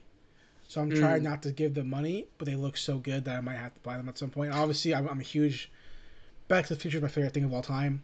Yeah. Um, which is why I like there are people like in that podcast group I'm talking about. The Hmm. fact that people like Ghostbusters so much, I get. I like Ghostbusters, is cool. Yeah. The fact that anyone on this planet can exist and like anything more than Back to the Future makes no sense. It makes zero sense because Back to the Future is the best. Yeah. So the fact that people are like, yeah, I have these humongous Ghostbusters collections, and I'm like, that's cool, but like, where's your Back to the Future collection? Like, where's your stuff at? And my collection is very small because I sold everything. But like, the point is Right. like, why don't you like, why isn't Back to the Future number one? Yeah. And sure, maybe it's because it's about mom potentially fucking her son. Sure, I can understand that. Maybe it's because his dad's actually a peeping tom. Maybe, His dad is a little bit of a creep. Yeah. maybe it's because the time rules don't make any sense. Maybe. Well, maybe. You know, Uh, there's a bunch of. Maybe it's because Michael J. Fox stole rock and roll from a black man. yeah, maybe Maybe. that. And hey, you know what? I found the next big thing. You're gonna want to hear this. You know, and Mm. honestly, like I think I mentioned before when we've had our various Ghostbusters discussions. To me, the big thing about Ghostbusters that I really love is I Hmm. like the movies a lot, Yeah. but I really like the exterior things so much more. I Okay. like the real Ghostbusters so much more. I like the IDW comic books so much more because Yeah. they're able to lean into the ghost stuff more, lean into the horror stuff and the supernatural stuff more than the movies ever did. So Hmm. that's why I like those things more. And I like the Ghostbusters more when Yeah. it can get spooky and when it can get like super like Last Podcast on the Left. Now Yeah. that's why I like Ghostbusters a lot. And Yeah. the movies aren't really that. The movies aren't really that. No, not really. But I hope they will. I hope they do. Yeah. I mean, this one kind of seems like it's inching. I mean, maybe that's just the first trailer in the way that they cut it, but it seems like it's inching a little bit more towards that like Yeah. last podcast time of kind of feel I to it. I completely agree. So that's all I did. I know we kind of rambled on. We can go ahead and I wanted to ask you this question, Zach, before Yeah, we man. continue. Lay it on me, I dude. wanted to ask you this question. Let me go ahead and just play the soundbite real Beat 'em quick. up, guys! Okay. Go Hopefully I for can hear it. broke! So I wanted to ask a question before we get to news. Because we're next month is October, and Hmm. we are going to try something new into the podcast. We're going to do a Halloween month, Yes. like every other podcast does in Hmm. Halloween, where we're going to have a different Halloween topic every week. Spooky season is upon us. Yeah, in some sense. And I want to do a primer so people can kind of hear where we stand on this stuff. And Okay. this is the last episode of the week of the month before we get to October. It's true. So I wanted to ask you, Zach. We've talked before about horror people. I want to ask: are you a Halloween person? Have you ever been a Halloween person? What do you feel about Halloween people? Mm. What about Halloween gets you excited? And like, what do you do during Halloween, if anything? Have you ever like really like dove into it like that? Where do you Mm. stand on Halloween before we get to Halloween month? I would say I'm a Halloween fan. I'm not a super fan. I think I really enjoy Halloween. I like the atmosphere of it. Because I mean, it's just a great time where people get together. You get to try on costumes, stuff like that. That's really fun. I mean, I liked. I mean, I just like. I think the biggest thing for me, especially now that I've like grown up, is I like doing costume parties because I mean, it's just an excuse to like hang out with friends and like dress up in weird things that you normally can't dress up in, which is always Right. fun. Um, so I'm a fan of Halloween. I like Halloween a lot. Um, I like the spooky season. I think it's a fun time. I'm not a super Halloween fan. Yeah. Um, which I mean, really, the super Halloween fans are just goths, basically. Those are the super Halloween fans. I'm not a, I think I enjoy the season a lot. I think the big thing for me is, yeah, costume parties are the biggest thing. I don't like doing the horror nights and stuff like that Yeah, because I get scared too easily when it's in front of my face. I don't like that stuff. Also, people normally dress up in clown outfits, and I don't like clowns, so that's an automatic no for me. Yeah. Because I think the last time I did something like that was in Charleston. They have like Boone Hall, and Boone Yep. Hall have their different haunted house type things. And the last time I did that was I think in high school because I think as a swim team we went like as a group and like did the Boone Hall night. Oh. And then somebody tried to come up on me and I like ran over my brother and like hit him into like a wall or something like that. And I was like, all right, I'm done. I'm sick of this. Sick Yeah, of people trying to touch me and shit. I don't like it. I'm pretty much exactly the same as you. Yeah. Maybe even less so. I don't care about I don't care about holidays. I Mm. don't care about like putting You up. not a big Christmas stand over here? I like gifts. Yeah. I don't care about like lights and shit. Like no, Mm. I do it. Like if I was living alone or like didn't have like a girlfriend who really cared about that like holidays and stuff, Yeah. I would have no lights ever. Yeah. But like she's really into it, and I have to consciously like try to like Play it to up. like Yeah. to like meet her meet her halfway Yeah. and support what she likes doing. And it's hard sometimes because I just never cared growing up. Um, but like I don't. This year we have a couple movies we bought to watch during October. You know, Okay. we bought um, Beetlejuice on 4K, Nice. Classic. and I bought Little Monsters on Blu-ray. Just came out, a new copy of Blu-ray came out. I can't remember Little Monsters. I've never seen it before. It's a Fred Savage and Howie Mandel movie. Is that the one where it's like the blue devil looking creature? Yeah, like they go under their bed or something. There's like a monster Yeah, world. something like that. They just put the company just put out like a special edition Blu-ray of it. Okay. And I bought that, and I've never seen it before. Let me ask So- you this. You yeah. might not know, but is your girlfriend a fan of Halloween Town? Yeah, I think so. Okay, yeah. Yeah, That's like yeah. the quintessential Disney Halloween movie. I Besides Hocus Pocus, obviously, is like the big one, but I'd never seen Halloween Town or Hocus Pocus. Halloween Town's fun. Hocus Pocus is great. I love Hocus Pocus. I'm more of a fan of Phantom of the Megaplex. Mm. That's my favorite Disney Channel. Are you more of a fan of like Kiss Meets the Phantom of the Opera? Or no, fan of the Uh, theme park? What is that?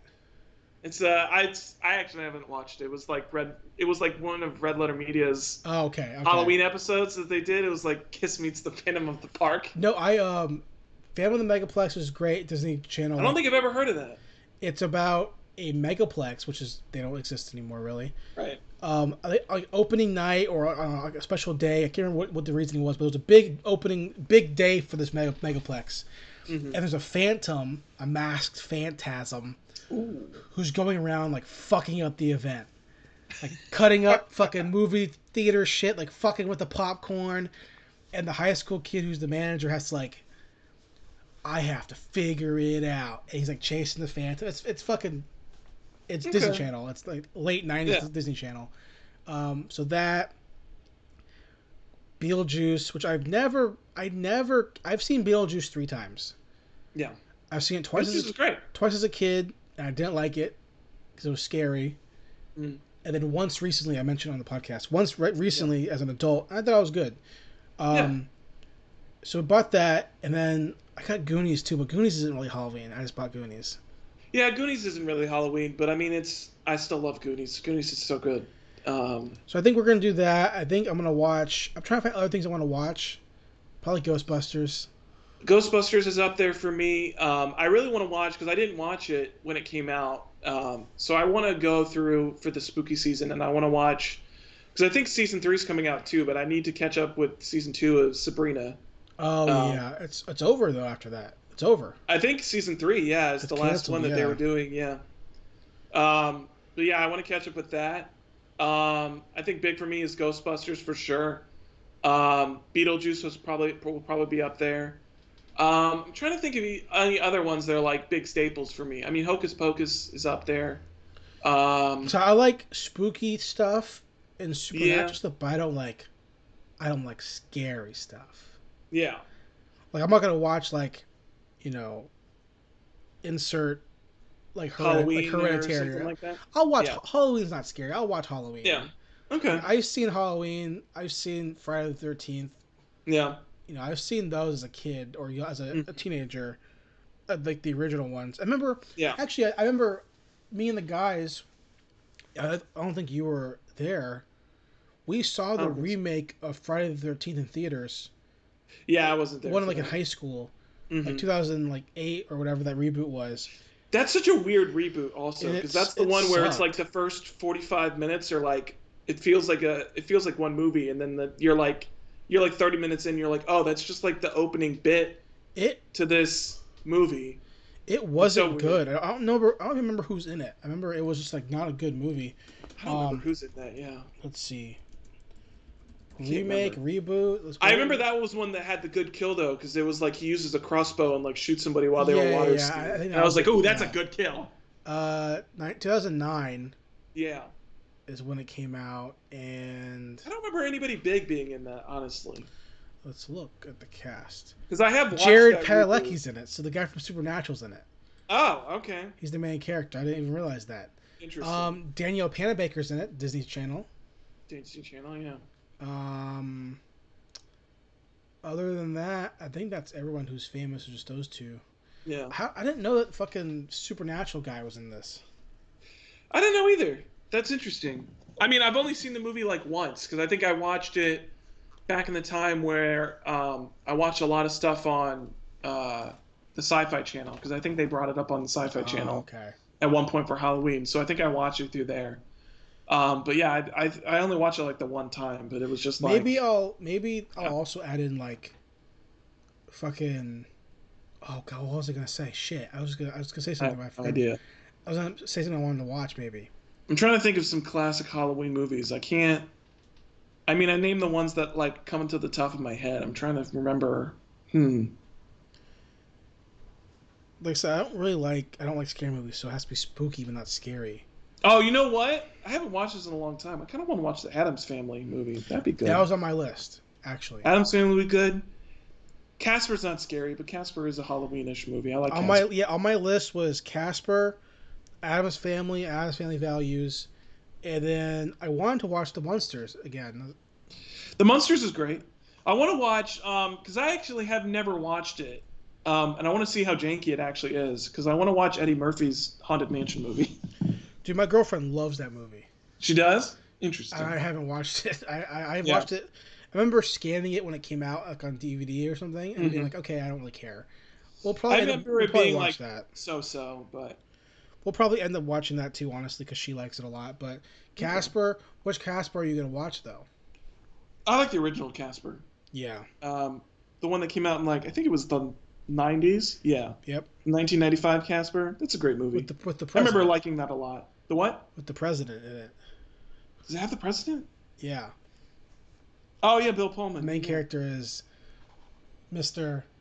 This is no longer an American holiday. This is a This is the world world holiday. holiday. Um, that I mentioned before. There's actually a clip of it on the Instagram Hmm. where I mentioned how like Casper, that Casper, the first Casper movie, Yeah. and also Adam's Family are the reason why I had such a huge crush on goth chicks all throughout like Oh my yeah. life. Mm. And she's not even really goth in Beetlejuice did that for Casper. me. Yeah, Beetlejuice. She's a little yeah. I mean, She's a goth chick. no, she is in Beetlejuice for sure. Yeah. But like, mm, In Casper, yeah, for sure. Also, like, hold on. Tell me. I can't remember like Casper movie. Hold on, because I'm like getting confused right now. I think you're thinking more of Adam's Family. I don't remember her being super goth in Casper. No, she just had dark. She just has dark Yeah. hair and shit. Yeah. Um, because like, okay, that's why. In my mind, I was like trying to remember like. Oh, you know what movie I'm about to rewatch, dude? I'm about to What? watch that Scooby Doo. Oh yeah. Freddie Prinze. What's the other? Matthew Lillard. Matthew Lillard. Sarah Michelle Gellar. Yeah, Buffy. I don't remember who plays Velma. She's like the only It's one I don't know, but it's Jess's sister from New Girl. interesting. Okay. My mind was trying to remember who was who. I can't remember who plays Jess's. I can't remember who plays Jess's sister. My mind was trying to remember who the fuck Christina Ricci was. I was like, in my mind, like thinking, I was like, they're all the same person, but they're not, obviously. Yeah, because the Christina Ricci slash Winona Ryder combo was like, hey, you like alternative girls? You do now. You do now.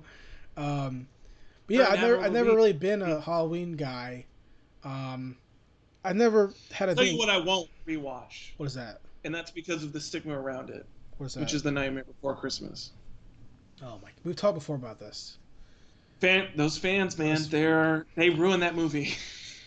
No, I think that movie just sucks. I like the movie, honestly. I just don't like the fans that are around it. I really can't. I like the songs in that movie a lot. I can't remember who plays Jack, but I like his voice a lot. Danny Elfman from Oingo Boingo. Oingo Boingo, man. Danny Elfman. I really also can't. Did Batman.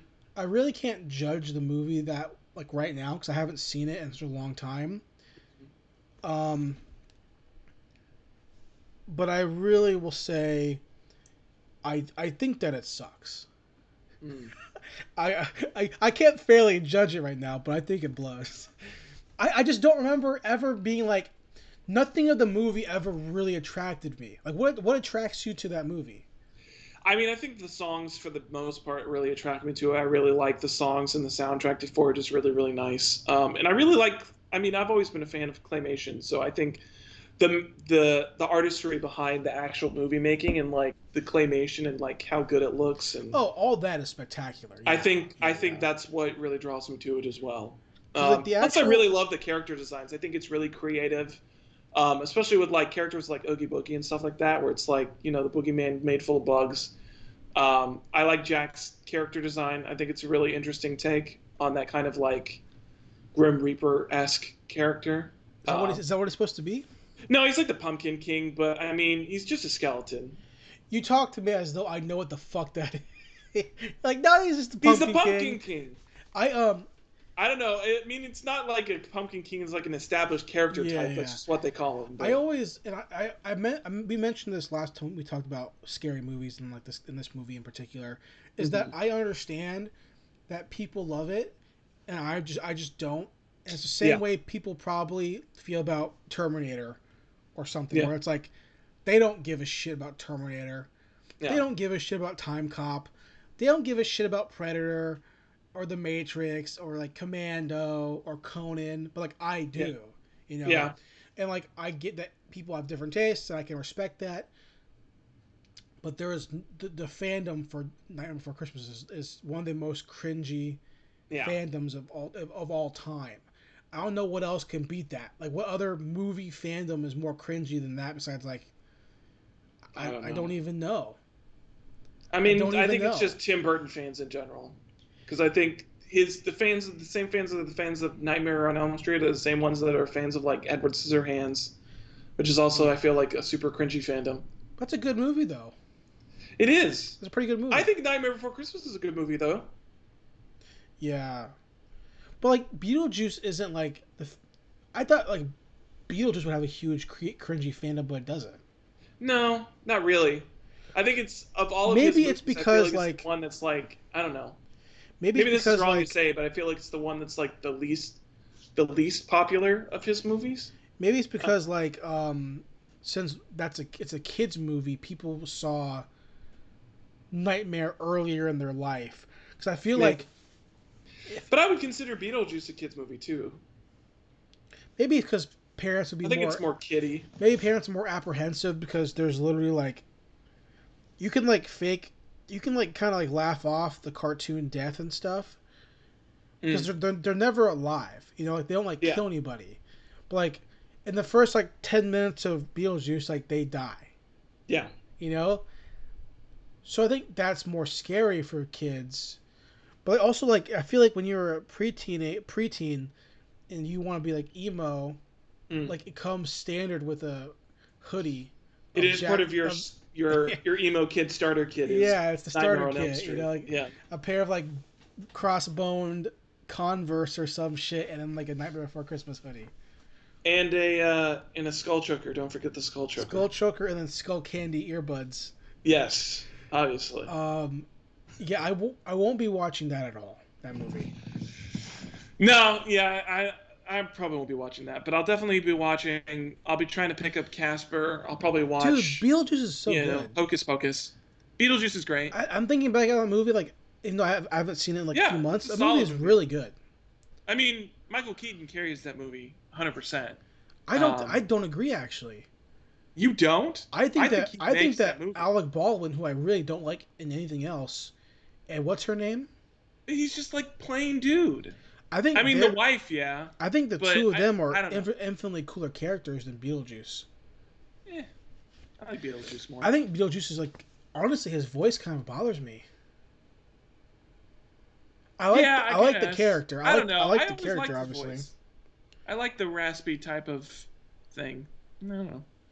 I there's a company called Toy Snobs who actually made this shirt.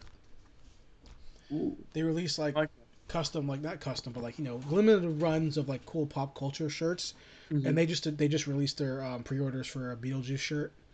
Okay, It looks really cool. Um, interesting. I like the theming of that movie a ton. Okay, Like Tim Burton like really put a lot into like the mythos. I'm surprised a we never. Beetlejuice, Yeah, yeah. I'm surprised we never got another like a TV show or like another. I got- thought there was like a cartoon or something. there was a like that. cartoon, but I'm surprised there wasn't like another like live action movie because of the world that he built could really be like extended into like anything. You can like do I like, assume it probably didn't make enough, but probably, but you can like you could do so much with that like just the idea of the book alone.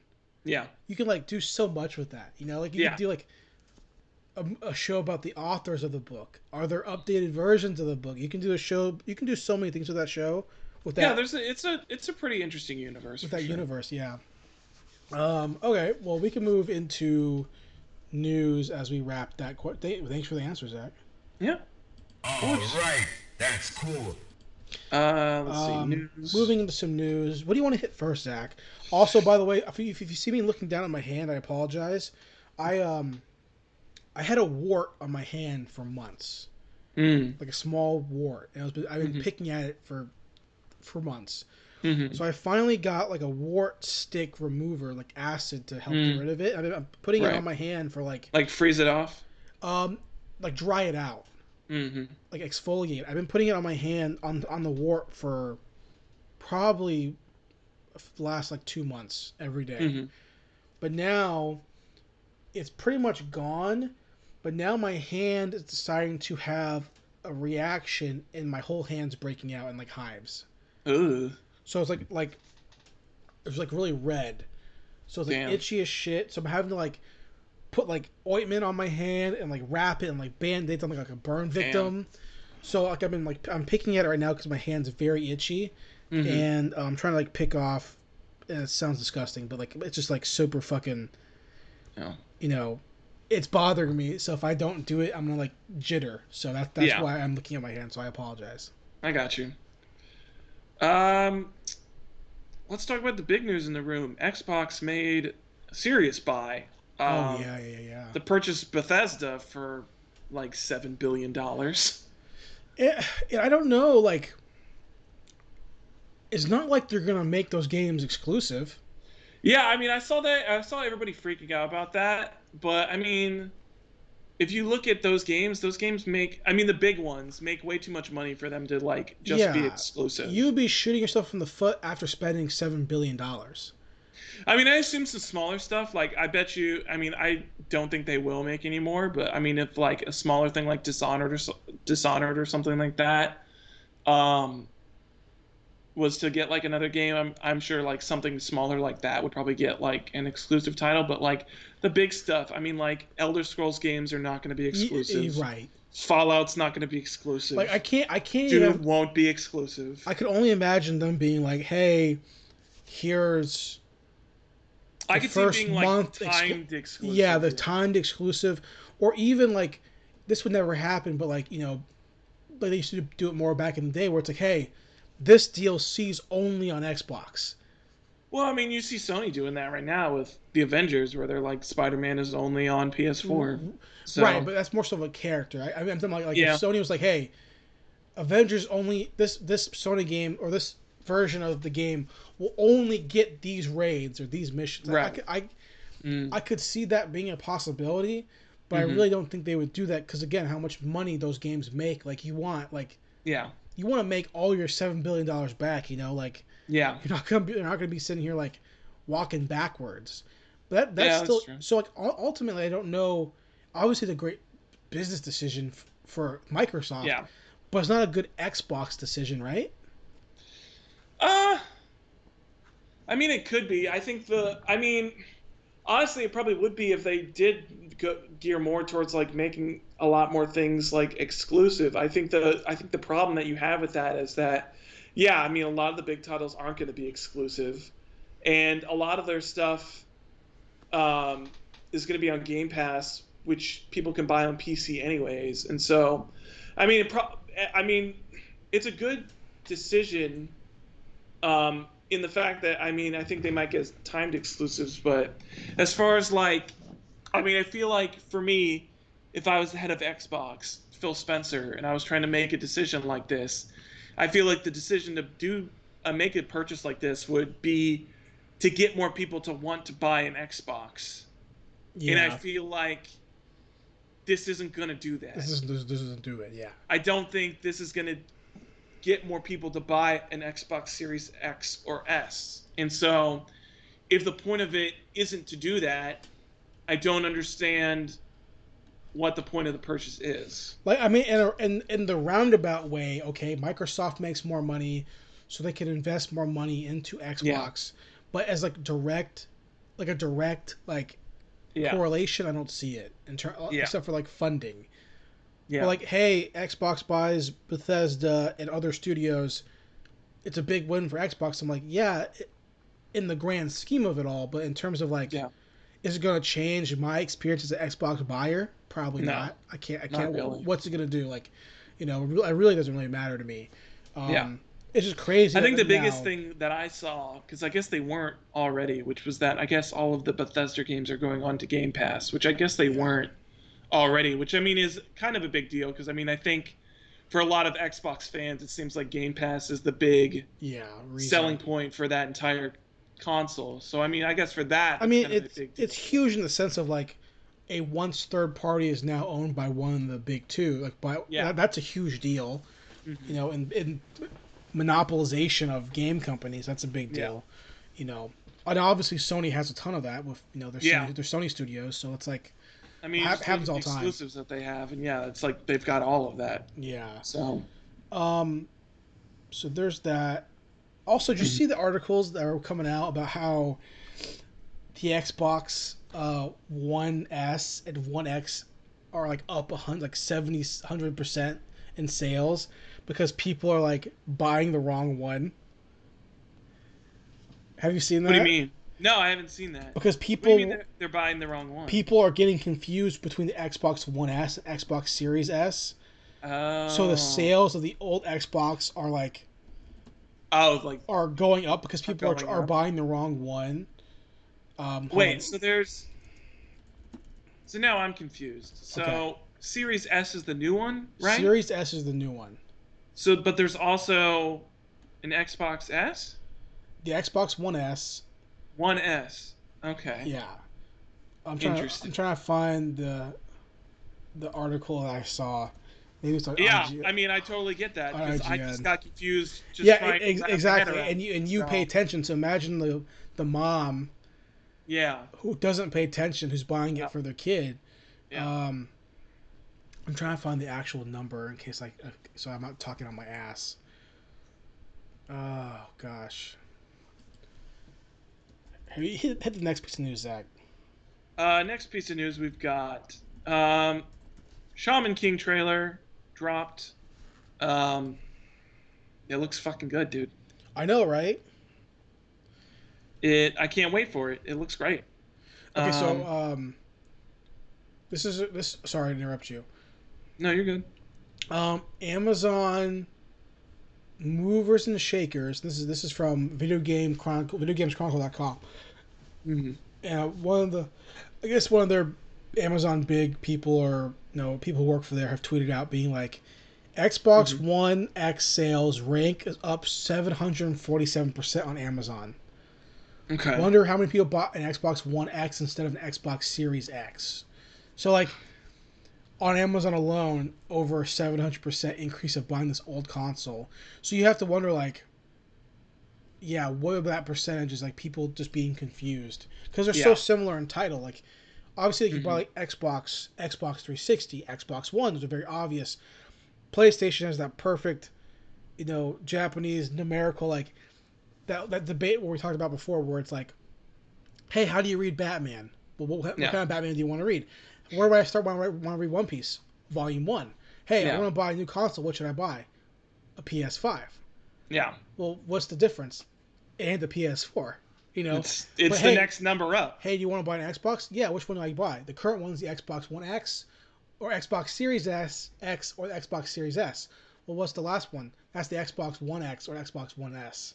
You're like, Yeah. Jesus Christ. Okay, I need a roadmap to buy an Xbox. I don't understand I mean, I get that they probably wanted to avoid the memes of calling it the Xbox 720, but at Yeah. least you would have been able to go like, all right, this is the next series. Honestly, just call it the 'Cause- Xbox. Yeah, I don't know. Call it Xbox.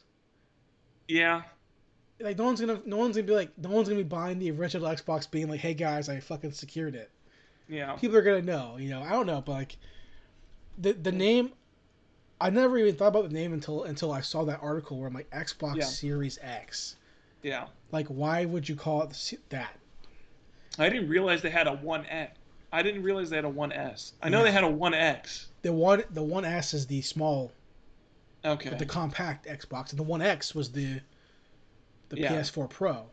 That was like the Scorpio or whatever, right? Or Yeah, that was whatever. probably Scorpio.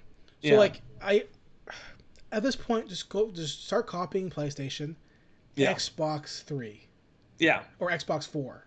I guess at this point it would be like Xbox 5 or 6 or Well, I something. mean, like of the main line, Xbox, Yeah. Xbox 360 is 2, Xbox One is 3. So go X4. Hey, Yeah. I bought the X4. Mm-hmm. Hey, that sounds pretty sick. Also, you could do the cool little thing where you do the X and then you just do like the root as like Yeah, thing. yeah, Just yeah. keep doing that. Yeah, I bought the X4. That looks cool to be like a cool design thing. Right, I bought the X4. Yeah.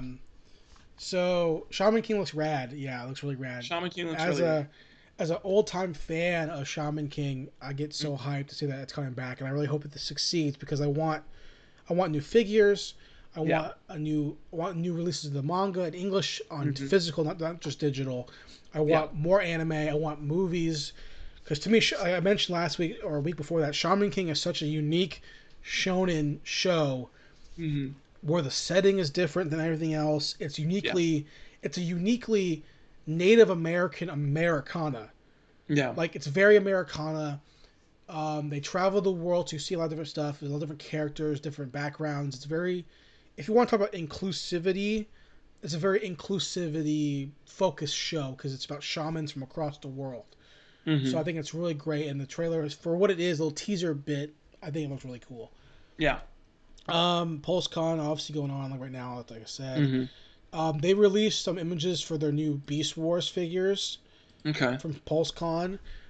They're calling them a War for Cybertron Kingdom, and it's pretty much just Beast Wars figures from Transformers, and I think they look rad. I don't ever care about Transformers toys, but Beast Wars was like a show I loved as a kid. And I'm like, Beast Wars was so cool as a kid. I'm looking at these figures being like, I might have to buy some of these because they look pretty rad. They look pretty dope. So that's PulseCon stuff. Speaking of Halloween, which is actually part of the thing I forgot to mention. Did you watch the new trailer for the Simon Pegg, Nick Frost Truth Seekers show? I did. How did you feel about it? It looks good, man. Yeah. I can't wait. It looks like last podcast on the list, like Ghost Hunters. That's what it looks like. Yeah, I think it looks really fun. And honestly, speaking of that, maybe I should watch Ghost Hunters next month. It's I mean, I've Ghost Hunters is one of those shows. Like, when I was watching Sci-Fi all the time, I would watch it a lot because it was on Sci-Fi all the time. I'm pretty sure it's a Sci-Fi show. It was a Sci-Fi show. It's not. Now it's officially. I think it's on never Discovery. watched like Ghost Hunters International or anything like that, but I watched the original Ghostbusters. Taps, man, taps. How daytime we're plumbers, by night we're ghost hunters. Those first few seasons I watched religiously. Yeah. Like there's the one episode where they're in the prison. Yeah, I remember that one. And there's the ghost of the camera. The ghost it appears in front of the camera, then runs down the hall. Yeah. As a kid, I was like, oh my god. Yeah. These guys fucking figured it out. They fucking got. I never watched the other one that Mike likes. Oh yeah. Ghost Adventures. I never watched that one. With the boy Zach Baggins. Yeah, I've never seen that one, but I never watched that one either. I mean, I'd heard of it, but yeah, I'd never watched it, and I'd heard of Zach Baggins, obviously. But, why? Because I'd heard of his haunted museum. Because I'm pretty sure that? he's got the museum in Las Vegas. Because I think Marcus and Henry talked about it. Because his museum in Las Vegas is the one where he's got all the serial killer memorabilia. He has Ed Gein's van, and I think he has somebody's van, and I think he has the pot that Ed Gein would use to boil people's skin and stuff like that. Is he before he turned them into like a fraud, or people actually respect him? People like him. I'm pretty sure from what I've seen in the community and from what Mike's talked about, he's a fraud. Because one of my favorite bits from Red Letter Media is the bit where they put a whole video about it because they talked about it for so long. It was where Mike talks about the 10 minutes. Live stream. Yeah, live stream that he did. But yeah, it's basically just shows him as a fraud. That's what I thought. But it's I mean, it's the thing where it's a lot of those Ghost Hunter shows kind of are. Because I mean, it's the problem with that is that the supernatural world does not work on a visit-by-visit schedule. Well, and so a lot of times Zach, we're going to have nothing happen, or it's going to be... Zach, we keep beating around the bush here, man. Tell me. Look, ghosts are real, all right? We keep beating around the bush. I got to come to this now. All right. Are ghosts real? Ghosts are real. Where do you stand on ghosts in... I have to choose my words here carefully, because if I use the words I want to use, you'll know where I stand. Okay. Where do ghosts start and stop interacting with our plane of existence? Clearly, you know where I stand with ghosts. Yes. I don't have an answer to that. I really don't know. Right. I believe in ghosts. I believe ghosts are real. My mother has told me about an experience that she had. With after my grandma died, for the couple of months after she died, my mom has told me about several experiences she has with what she believes was my grandmother's ghost. So I believe they're real. I believe they exist. I don't have an answer for you on the specifics of when does their plane begin and our plane begin, and where do they end, and how is the interaction possible? Right. I don't know. I don't understand it. I'm not going to claim to understand it, but I know they're real. So my much like you, my mom, I think for maybe different reasons, but maybe similar reasons. Because I think both our moms are pretty religious. Yes. Now, I think our moms also have very different religious backgrounds. My mom being a devout Catholic. Yes. Well, not too dissimilar. My mom grew up Catholic. She became um, more Protestant. Protestant Christian Yeah, my mom later in her life, but says she converted when she married my dad mm, because my dad's dad was a pastor. mm, She didn't. She's still Catholic. She's very Catholic. yeah, She's Filipino Catholic, so it's like super mm, super yeah, intense Catholic, right? Like I think in the hierarchy of Catholic countries, the only one that beats the Philippines is like probably a country in South America, and then yeah, Rome. Like yeah. like that's it, and the The Vatican. actual Like the Vatican. Vatican. The Philippines is pretty Catholic.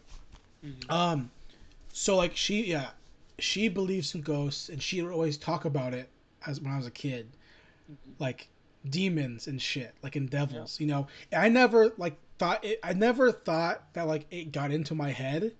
Like I mm, never once thought that like, oh yeah, my mom like made me believe in shit until I turned like 25, yeah. and then I was like thinking of conspiracy theories, and I was like, okay, this is what really happened. Tell me. Alex Jones got banned off YouTube. Oh, we're And going down and, this. and All I right. was like, that dude's a fucking crackpot. He's a fucking idiot. He's always been a crackpot. Turn the freaking frogs gay. He's always been a crackpot. And then like I was like thinking, I was like, well, I'm a huge. This can get political for a quick second. All I'm a right. huge Glenn Beck fan, and Glenn Mm-hmm. Beck is like, he's like 10 degrees off of Alex Jones. I was about to say he pushes the butt. He He pushes pushes the the envelope. he pushes it pretty hard with his chalkboards and stuff like that. Yeah. He's just not as crazy as Alex Jones, quote unquote crazy. I think the difference is that Glenn Beck doesn't yell as much as Alex Jones does. He doesn't yell. He does a lot of research in his stuff, Yes. and he sounds less insane. I think he's able to rationalize his point out a Yes. lot better than Alex Jones is. But also, again, I think he's 10 degrees off for like in Yeah. terms of like Alex Jones is here and Glenn Beck is like here. Yeah. You know. I would agree with And I was like, there's no way. And I was like, you know what? Maybe there's something to this guy. So what did I do? www.infowars.com. Okay. Went down the rabbit hole. All right. Maybe not everything he says is I believe. I don't think that the Sandy I don't think Sandy Hook was the way what he says it False is. flag. Yeah. But a lot of the government conspiracy, the Men in Black, all that stuff. And then I'm like, okay, well I aliens, I believe in that shit. For some reason. I don't know. Something happened, I just believe in it. Aliens And are then opposite. quickly I was like, Deep well, state. right. And then quickly I was like, you know what? But you don't believe that there's a secret pedophile ring underneath a pizza restaurant in Washington D.C. No, I don't believe that. Or the lizard people. Uh, But reptilians could be real. I but don't I- believe they're using people's faces. I don't but I believe do Obama's believe a in- reptilian. but I do believe in Bigfoot. So I was like, what the fuck? Like, that's Look, funny, dude. It's funny because I was at It's work. hard to not believe in Bigfoot when you see these Bigfoot hunters in action. Yeah, it's funny. Alright. I was at work one day. We were talking with my former coworkers who's since left my employment area. Mhm. But it was like a during the start of quarantine. I just met him. He Yeah. got hired and I worked somewhere else, so we worked together Mhm. this first time, and we were talking about like ancient aliens and like that TV show, Mm-hmm. and like he was like, yeah, I love ancient aliens, and like you find someone who like believes a Mm-hmm. little bit in what you believe in, You start And- laying it all and you out. might lay it out too hard, and then I saw him be like, dude, Jason, like you. I accidentally let it slip at work once. I don't remember what we were talking about. I think we were talking about. I think it was after the Navy or whoever said they said something about the video that was released about the UFO stuff that was Uh-huh. captured from a fighter jet. Yeah. They basically like confirmed that it was real, and that aliens exist Yep, and that yep, they're yep. real. Yeah, a few months ago, right? And so I started going into. I went a little bit too hard, and I started going into like the Pleiadians, and I Yeah. started talking about the Nordics and the reptilians, and everybody started giving me that look, and I was like, I'm gonna shut up now. No, yeah, exactly. I remember he was like talking about ancient aliens, and I was like, and then we were talking about like religion and stuff, not in a bad way, but like spirituality, like ghosts and shit, Yeah. like about where like the ghostly plane. Yeah. And he was like, yeah, I believe. He's like, yeah, I believe in aliens. I go, well, do you believe in like spirits? He's like, no. I go, Yeah. what are you talking about? Hmm. How do you? The question, and my point of that story is this: like, every person has a barometer or a Yeah. line in the sand where they stop being crazy. Like, Mhm. it's not crazy up until a point, and then it's crazy. I've Yeah. noticed that as I've gotten older, in me naturally being a libertarian person, Mhm. that line in the sand is very far out, and I guess it's far out for me, but for people, it's pretty close to them. Like Mm. I'm hopping over that line pretty quickly. Like the idea that Right. like the government will lie to you, they'll do what they gotta do to control you. They control the Yeah. voters. The elections don't matter. Like all Mhm. these things, I'm like, dude, aliens are real. Area 51 is real. Indiana Jones was a thing. Fucking, Mhm. and then you ask a simple question like, okay, well, who killed JFK? And then you get, okay, well, what's your answer? Who killed JFK? Uh, I don't know. I mean, I listened to the last podcast episode, and they made a pretty convincing point. I can't remember who they said, but it was the It wasn't the CIA. no, it wasn't the CIA. It was an actual guy. Yeah, well, it's Lee Harvey It Oswald, wasn't. right? I can't remember. I thought it was somebody else. Or no, yeah, it was Harvey Oswald, but it was. I just that's not. I forgot. That's not the point that stuck out. The point that stuck out was they also talk about the guy that killed Lee Harvey Oswald. Yeah, That yeah. guy is a character. But then you one up the question with, well, who did he work for? Who CIA, employed Lee Harvey Oswald to do it? deep state, obviously. CIA. Yeah. But who works the CIA? The Patriots from Metal Gear Solid. Yes. The Rat Patrol 1 from Metal Gear Big Solid. Boss runs the CIA. Was actually in Metal Gear Solid. It's actually the Patriots, which is actually a group of old people who became AI programs who Yes. exist to protect the country. You And know what it is, Jason? You know what it actually is? what is that? It's the secret Nazi scientists that work for Hydra that became the Putin program that ends up controlling Shield, You and know, that you want to know is what caused Kennedy to one be of the assassinated. big reasons why I knew I was going insane Mm. was when I would read about Nazi and Hitler Mm-hmm. and World War II Mm-hmm. supernatural stuff and be like, Oh, Nazis in the occult? Yeah. and be like, I remember being like, it worked. Yeah. I remember being like, yeah, they did it. Yeah. We were just better. Yeah. Like we just found better stuff. Like I mean, clearly, obviously, we found the better. it We was found it, the it better was stuff. like really We have Hellboy. it was hard for me when I legitimately was like, yeah, and like Rasputin was actually a wizard. Yeah, like Rasputin was. like Oh my God, Rasputin was an is actual chaos magician. it was legitimately like shocking Oh, to that me. was another rabbit hole I went down. I was Yeah. at somebody's house. We were drinking and hanging out. I feel like it was a month or two ago now, but I don't remember how it got brought up. But also, I started talking about right hand and left hand Yeah. magic, and I started talking about chaos magic, and they started giving me those stares again. And I was like, oh, all right, this is enough. Like I don't believe in magic, right? I believe in the principle of chaos magic, which is you visualizing what you want to see happen in the world and you putting all of your energy and effort into making that a reality, Sure. which is the essential chaos magic. I don't And believe in left hand shit where you're like doing rituals and weird shit like that. like and I'll be on like on TikTok and I'll be like on like Wiccan TikTok for some reason.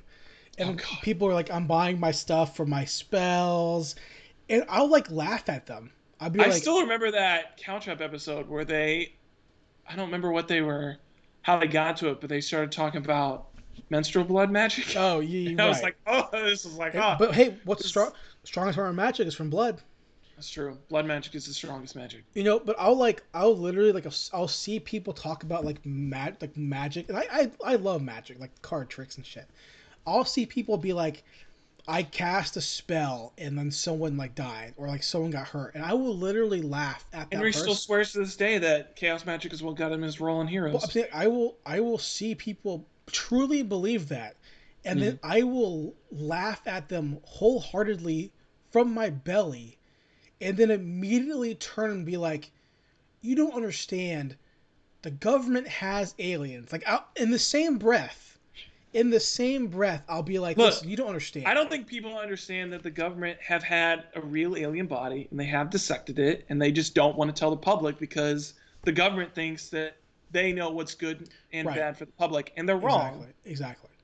But they have it and it exists. I want to end this segment of the end this discussion real quick with this last piece before we move into the last couple pieces of news.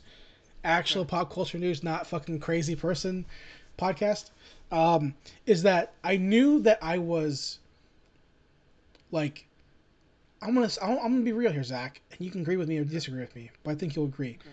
Okay. My eyes are open. I don't mean like people be like, oh, get woke, be woke, woke up. No, you're not woke. You're still asleep. Look, you might think you're awake right now, but you don't understand. You know what this is? You know what the sound is? That's reality's alarm clock. You better wake up. You don't understand. You're still plugged in. Still plugged in. You're still machine food, baby. Yeah. I took the pill. I took the red pill. I'm awake, right? So like I knew that I'm awake and you're asleep. I knew that I was like a different level of awake than my girlfriend because she had to write a paper for her master's, one of her master's classes for grad school like a few days ago, and her essay, and she's been pushing it off for a while because of like just the topic was so it's a class about like fucking like theology of like teaching students or something. But like the question was like so abstract. The questions were like, hey, answer these questions. What is the nature of reality? What does that mean to you? And how has it changed over the course of your life? Like stuff like that, like open-ended philosophy questions. And I was like getting mad at her. So she's like, I don't know what to say. I'm like, are you kidding me? This is fucking easy. So I'm like, I walk to her computer, I sit down, and for 20 minutes, I'm just answering all these questions, like my own opinion, and she can take them and like, help them grease her own, like help her spin her own wheels, which is what she did. But like, I just typed for 20 minutes, being like, this is the nature of reality. This is the nature of this. This is what this is. All this kind of shit. You know what I mean? And I'm not sitting here saying I'm Bob Lazar, but I'm saying. Let me tell you that I know that I got a little bit too deep into the rabbit hole when the last podcast guys did their episode on who was it? Can't remember his name now. I'll look it up as soon as I come up with his book because they talked about his book, Bill Cooper. They did their episode on Bill Cooper. They talked about his book, Behold the Pale Horse, which is like all about you want to be fucking woke to the possibilities of what's going on in the world. You read Behold the Pale Horse, and I had a half a second where I was like, I need to buy it. I was like, I'm a little bit too awake right now. Did you buy it? Not yet, but it's been in my Amazon cart for a long time. How much does it cost? I think it's like $20, something like that. Yeah, I mean you can buy paperback. Would you just want to buy? Would you just read digital copy of it? I would read it. Yeah. I would buy physical. You have to have this. If you're gonna buy Behold a Pale Horse, you better be fucking proud in that. You better have a physical copy. You better display it proudly on your bookshelf. And when people ask you what that book is, then the discussion can begin. But do you think anyone would actually ask you that or care? Probably not. But you always got to be prepared. Boy Scouts taught me that. Because I know that like I watch like Bob Lazar shit, or like, or what's the Coast to Coast? What is it? The radio station? George Bell or Greg like, what's the actual radio station called again? Oh, I don't know what the actual station. It's like called. Coast to Coast something. What is it called? It's Coast to Coast AM is what it's. Yeah, what like I'll turn Coast to Coast on, and like, I will feel myself like getting goosebumps, and being like, I don't think I should be listening to this. But then I quickly realized that's because I've been asleep my whole life. Wait a second. I have to listen to this now. Well, okay, go ahead. They did an episode last night on Bigfoot in the desert. Last podcast? No, Coast to Coast. Coast to Coast, yeah. I need to start listening to Coast to Coast. It's good, man. It's creepy, Also, though. this is like one of those creepy, things though, where man. it's like, Coast to Coast is one of those shows where it's like, that's like 4 hours of your life. And they are committed. Committed. Well, George Norrie is committed. They're committed. And to it's creepy. spreading the truth. And it's creepy. And the possibilities. Like, I was watching X-Files, which is, I think, a lot of people is the start of their awakening. They're doing Skinwalker Ranch tomorrow. I have to listen to that too. Oh my god. I think X-Files is definitely the thing that, like, I think put a lot of people our age, people who are 10 years older than us, in the path of understanding that there is more than what you see, right? There's characters in that show who are like supernatural hunters, or like exposing the world or whatever. And they live in their minivan and their like trailer, and they like have like things on the wall, and like I think people don't understand that real awakeness can still be very organized. Very organized. Because you have to question everything. And not everybody is Charlie Kelly with like the fucking room where he's just got shit everywhere. And once you realize that the question everything, you apply it to every part of your life, next thing you know, man. Yeah. Alex Jones don't sound so crazy. No. I'm glad for... Look, I mean, look, you don't have to be Alex Jones to not just take everything that is force-fed you into the world and be like, oh, this is 100% true. This is being a well-rounded person and critical thinking that they made you learn in my college is also talking. Part of critical thinking is getting other people's different perspectives of the world, figuring out from different sources, figuring out from, different news sites and stuff like that, that there's more than one way to think about things and more than one way to view the world. Yeah, absolutely. Also, don't ever let them put a microchip inside your brain. Dude, real quick. I know this is not pop culture at all, and I don't even fucking care, because this is my podcast.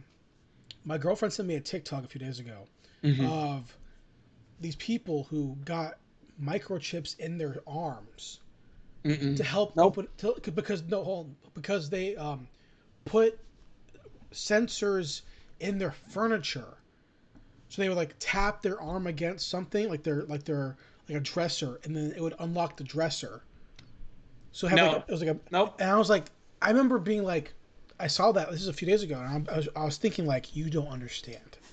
You don't understand what you are doing. You put a tracking device in your body. They always know where you are now. You don't understand. Probably also a microphone, so they're listening to everything that you say. You thought your phone was listening to everything? Now you have a microchip. You can never be safe. Like, we already knowingly give enough information through apps and social media. I choose to do that. Looking at Alexa right now, and I know she's listening to every single thing that I'm saying. That's why I will never buy a Ring. Yeah. I will never do it. We have Alexas, but I understand that any day now, I will hear in the middle of the night, execute order 66. And next thing you know, fucking... We're dead. We're dead. I'm fucking Jedi dead, Yeah. Because the fucking CIA realized that people are waking up. Yeah. They realized that enough people had their alarm clocks. Not even the CIA, man. It's fucking, whoever runs the CIA. I mean, at this point, look, we can get into this all day if we want to. But look, if you want to talk about the fact it's not the CIA, you've got to worry about the Bilderberg Group. Yep. You've got to worry about the Illuminati. You've got to worry about the Freemasons, obviously.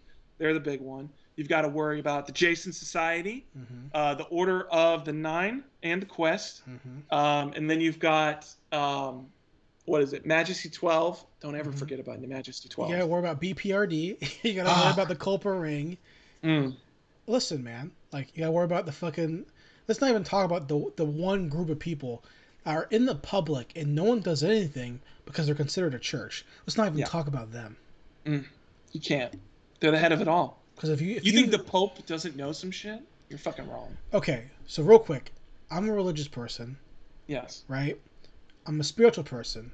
I'm also a I don't know, I'm a Christian man. Right? And while I have a lot of cross-pollination beliefs between different religions, different forms of Christianity, because I was raised by a Protestant guy who was raised by a pastor and a Catholic mom who was Catholic. So I have very cross-pollinated like ideologies. So listen, if you don't think that the Vatican has a specialized unit of exorcists, you are stupid. Yeah. Because they do. They absolutely do. Yeah. And just saying, kind of cool. It's D. Gray Man if you like anime. It's D. Gray Man. It's pretty dope. You know, because if you think that Hellsing, the organization Hellsing from the anime Hellsing, based on the manga Hellsing, if you don't think it's like that's Fire real, Force. I know you probably haven't watched it, but I mean, it's the same thing. Yeah. Mixing of the church and the state. You've got, church people that basically exorcise these fire demons. And that's probably Consider why that demons don't have. Well, I mean, a lot of demons do have fire. So that's probably why the founding fathers knew from the get-go not to combine those two things, because they understood it's dangerous. It's too much power. How many politicians use black magic? Just say, hey, you awake yet? TikTok. You know why? TikTok. Burp, burp. I'm glad for. You think you're awake? Not. I'm glad for 40 minutes we can just like not talk about anything pop culture. No. Listen to our upcoming side podcast. You know what? You know what we're here to talk about? We're talking about the things that are important to your life. And I'm looking directly at the camera, at you. I don't get why your life. I mentioned doing a podcast like that like a year ago, and we just never did it. Did we talk about that? Like just briefly, I was like, we should do like a fucking last podcast, and we just never did it. And clearly, we could do it. Clearly, we could do it. Clearly, we could. Because I don't know. I mean, especially listening to the last. That's just so much research that they do. It's so much research. So also, much research. Do you constantly want to be in that mindset? No. Well, that's the biggest thing for me is. I mean, I think Ben's the happiest of all of them, but also he's into like politics and all that shit. He's also not in that world all the time. Yes, but he's into politics, so he's already fucked up. But I mean, you listen to like Marcus and Henry, and like, yeah. Well, because he's like, okay, I got this, and then wrestling. Yeah. So I don't have to worry about but people. For Ben, he's got politics. He's basically like just the straight man on last podcast, and then he's got wrestling. And then he's got his new like variety show that he's doing. But the people who are like the coast to coast people, like, you're in it, Well, Henry and Marcus listen to Coast to Coast all the time, so they're in that. They both read like at least 2 to 3 books on whatever subject they're talking about every week. So I want to end my portion of this. Okay. With this real fast. And Zachy, I'll toss it over to you before we actually finish pop culture. Okay. To addendum my previous statement. Mm-hmm. I knew that I was a conspiracy person. Mm-hmm. Not even that. Not even a conspiracy person, because I'm really not. But I am. I'm not, though, but I kind of am. I knew that I had wiped away the eye boogers from my eyes, and my eyes are open as much as my Asian eyes can be.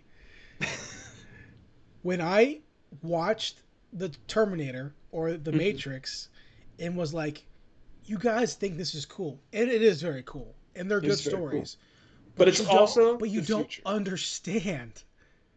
This is the future, man. This is the pipeline. Like people don't get it. I don't understand how people can look at VR technology and not think that we're like 2 steps away from the Matrix. Or even worse, when those like that, what's that company called? The Dynamics or whatever, that machine company, the Android company. Boston like Dynamics? You don't understand what you are. That's fucking Cyberdyne, dude. Yeah. You don't understand. That's Skynet. Legion, as Terminator Dark Fate. You don't get it, dude. That's the fucking chip. That's the fucking arm from Terminator 1. That's the arm chip, man. All they need is the one arm, and they already have it. Yeah. Next thing you know, fucking Sarah Connor's fucking in the. She's probably already there. She's probably Probably already already in the is. fucking shrink right now, stabbing Yeah. people with pens. She's already Oh, there. She's already there. You don't even fucking know. Next thing you know, we're fucking burning. Our skulls are being smashed by fucking steel titanium feet in a fucking wasteland. We're at a park, and next thing you know, the fucking park erupts in a nuclear explosion. You don't even fucking know. don't These even people know. don't even know. They're still plugged in. They picked the fucking blue pill. That's what they did. They did. They chose to be back asleep. So Gigabash is coming out. Gigavash. Yep. It's Gigavash is coming out. Have you seen the? Did you watch the trailer for this game or the gameplay for this game? I did not. I haven't. I didn't get a chance to watch it. I think you should. When you get a chance, you should check it out. They showed some gameplay at what's it called? Tokyo Game Show. I think that's what's going on right now. Okay. It looks really fun. It's like a brawler, top-down brawler, kaiju, tokusatsu stuff, Ultraman based, Godzilla based, all that kind of shit. So it looks really really fun. I dig it. You're like in locations and you can destroy the location. So it's kind of like a mix between like a Well, that beat 'em kind of up. reminds me of the one of my favorite games on the GameCube, which is the Godzilla Destroy All Monsters game, which is like Yeah, it's like that combined with like It's sounding very similar. Rampage with like top down. It looks really really fun. I'm excited for that. Weird things coming out for PS4 and PC, which is weird, not PS5. Yeah, that's interesting. So I think the release date is like, it's not like it's coming out next week or something. It's coming out like Yeah, fucking like 2021 or something like that. yeah, yeah, 2021. So it's kind of weird, but it looks really fun. Art style looks really great. The art style kind of reminds me of like Wonderful 101. Yeah, it looks similar to that. It looks similar to that, or yeah. It just looks like a lot of that fun. loading screen looked very Super Smash Brothers. Yeah, it just looks really really fun. So I'm excited Yeah. for that. It looks like a super fun party game. What else do you want to hit up next, man? Let's see here. Is this true? There's a real Gundam that exists. Speaking of the robots, I don't know if you got a chance to watch this. I saw this different. is the Gundam statue that's been in place. I believe it's outside of like the Gundam Museum or something like that in Japan. But this week, they actually had it moving, and it looks super fucking rad. I'm this close to being a Gundam pilot. I saw a news article about it on YouTube, like a news video, and the article, the super, said real life Transformer. Oh my god, that made me so upset because I was looking at our news shows, and sometimes in the back half, there's kicker stories. Yep. And I was watching our noon producer, who I know, I work with her on the weekends too. But I saw her label it as a real life Transformer, and I almost threw the computer screen. I was like, no, it's not. I mean, later she's like, oh yeah, it's based off the Gundam, and I was like, it says here that it's a Gundam. Yeah. Don't call it a Transformer. Also, it doesn't transform. Also, look at it. It's RX-78. It's the fucking gun. It's the Gundam. It's the Gundam. Literally, like, as far as people know, like mobile robot suits, it's the most iconic mobile suit of all time. Well, moving on, there's a rumor report coming around the internet. I saw it on YouTube first. You saw it on Games Radar. I saw it on YouTube of a potential remake of MGS, Metal Gear Solid. Not confirmed, just a rumor. Not confirmed. I mean, they've been talking about this game, about remaking, rebooting this for so long. Obviously, I saw that. GameCube already. I don't know if you saw this, but I did see that. Besides the rumor, I saw that Konami is actually putting out. I don't know if they're remasters, but they are putting out Metal Gear Solid 1 and 2 on PC. Oh, okay. Pretty soon. I don't know how soon, but I saw that they are doing that. It's like that and some Contra games too. But oh, okay. I know that I'll buy them, but the problem is the lack of Kojima is always a big thing. Here, it's always a Zach, big stain on it. Talk for a second real quick. Mm-hmm. I got to take this phone call real quick. Yeah, but I mean, the biggest thing about it is that you just had. So you have this apparent rumor that apparently Metal Gear Solid, the first Metal Gear Solid, is being remade. Apparently, they haven't said exactly who's going to be remaking it, whether or not it's going to be Konami Konami, if they'll outsource it like From Software did with Demon Souls or something like that. I'd like to see a different company get their hands on it and see what, like, a company with fresh eyes is actually able to do when they actually get their hands on Metal Gear Solid, and see what new visual style or flair or something or not they could come up with if they give it to like a third party. Yeah. I don't know if they would, because Konami seems to be famously stingy with their licenses and like not letting other people touch them, which is why people are so upset, because all they do is make frickin' pachinko machines when people want actual games that they can play on their consoles. But and look, it's an instant money grab. Yeah. Even if you half-ass it, yeah, people will buy it. I will buy it probably, but it's definitely something I would love to see done with like care. I would love to see it, because I mean, for me, I really haven't. I mean, I got to play Metal Gear Solid 5, but that's really the only Metal Gear game I've been able to play, because it was way too late for me. Like, I'd already gotten rid of my like PS1 and PS2 by the time I even got interested in like playing Metal Gear Solid, and I really want to play them. They look like fun games, and I would like to be able to understand the story of Metal Gear. So Yeah, I have they released the PS3 like Legacy Collection. I saw that. I have that. But in terms of like I wish they need if they remake it, they can add in the controls of the current game, like of MGS5, which makes would make that first game so much more enjoyable. Yeah. Crouch walking as a big example. Yeah. So that would make I think some people really like those controls and make that kind of experience of that game, but I think the game would be really cool to have it in a MGS4, MGS5 style. Yeah. And I think that'd be a really fun remake to have like that. For sure. Burn the Witch trailer 2 came out. Looks good. Oh, looks so solid. Looks really good. Reminds me that I need to catch up on reading the manga, because I think they did the first 4 or 5 chapters, and then they're doing like a. They're doing a second one too. Yeah, he's doing like a second part, which will be I think another 4 or 5 or something like that. But yeah, and I think again, Tite Kubo, his art style is so good, and yeah. I don't know how they're going to relate this to Bleach. I don't know, because it's like the only thing I've seen is the Soul Society West. Yeah, it's like the only Bleach reference that they have in the whole show. So, but or in the whole month. So, I'm into it, man. Yeah, down. We can skip the Disney postponing because we fucking knew that was going to happen. Yeah. Is there anything else on the news docket that you really want to hit? Attack on Titan? I don't know. What do you think? Man, Attack on Titan is cool, but I mean, it's like, it's coming out. We knew it was coming out. I mean, it's coming out in December, so that's rad. I think the weirdest part about it is looking at the schedule for it. It's not really fitting with any seasonal schedule of any other anime. I think it's like coming out in like the middle of winter season or something like that. It's very strange, like when it's starting.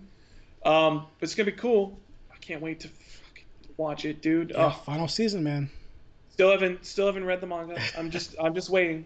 Yeah, I stopped reading because I wanted to watch it, because I'm excited to see it animated, because it's gonna be pretty cool. Well, guys, I think that wraps up the pod this week. I think it does. We'll be back next week for episode 99 of the podcast. 99. And then big 100. We'll go from there, guys. Thanks for listening. Thanks for watching. We'll see y'all back next week on the podcast.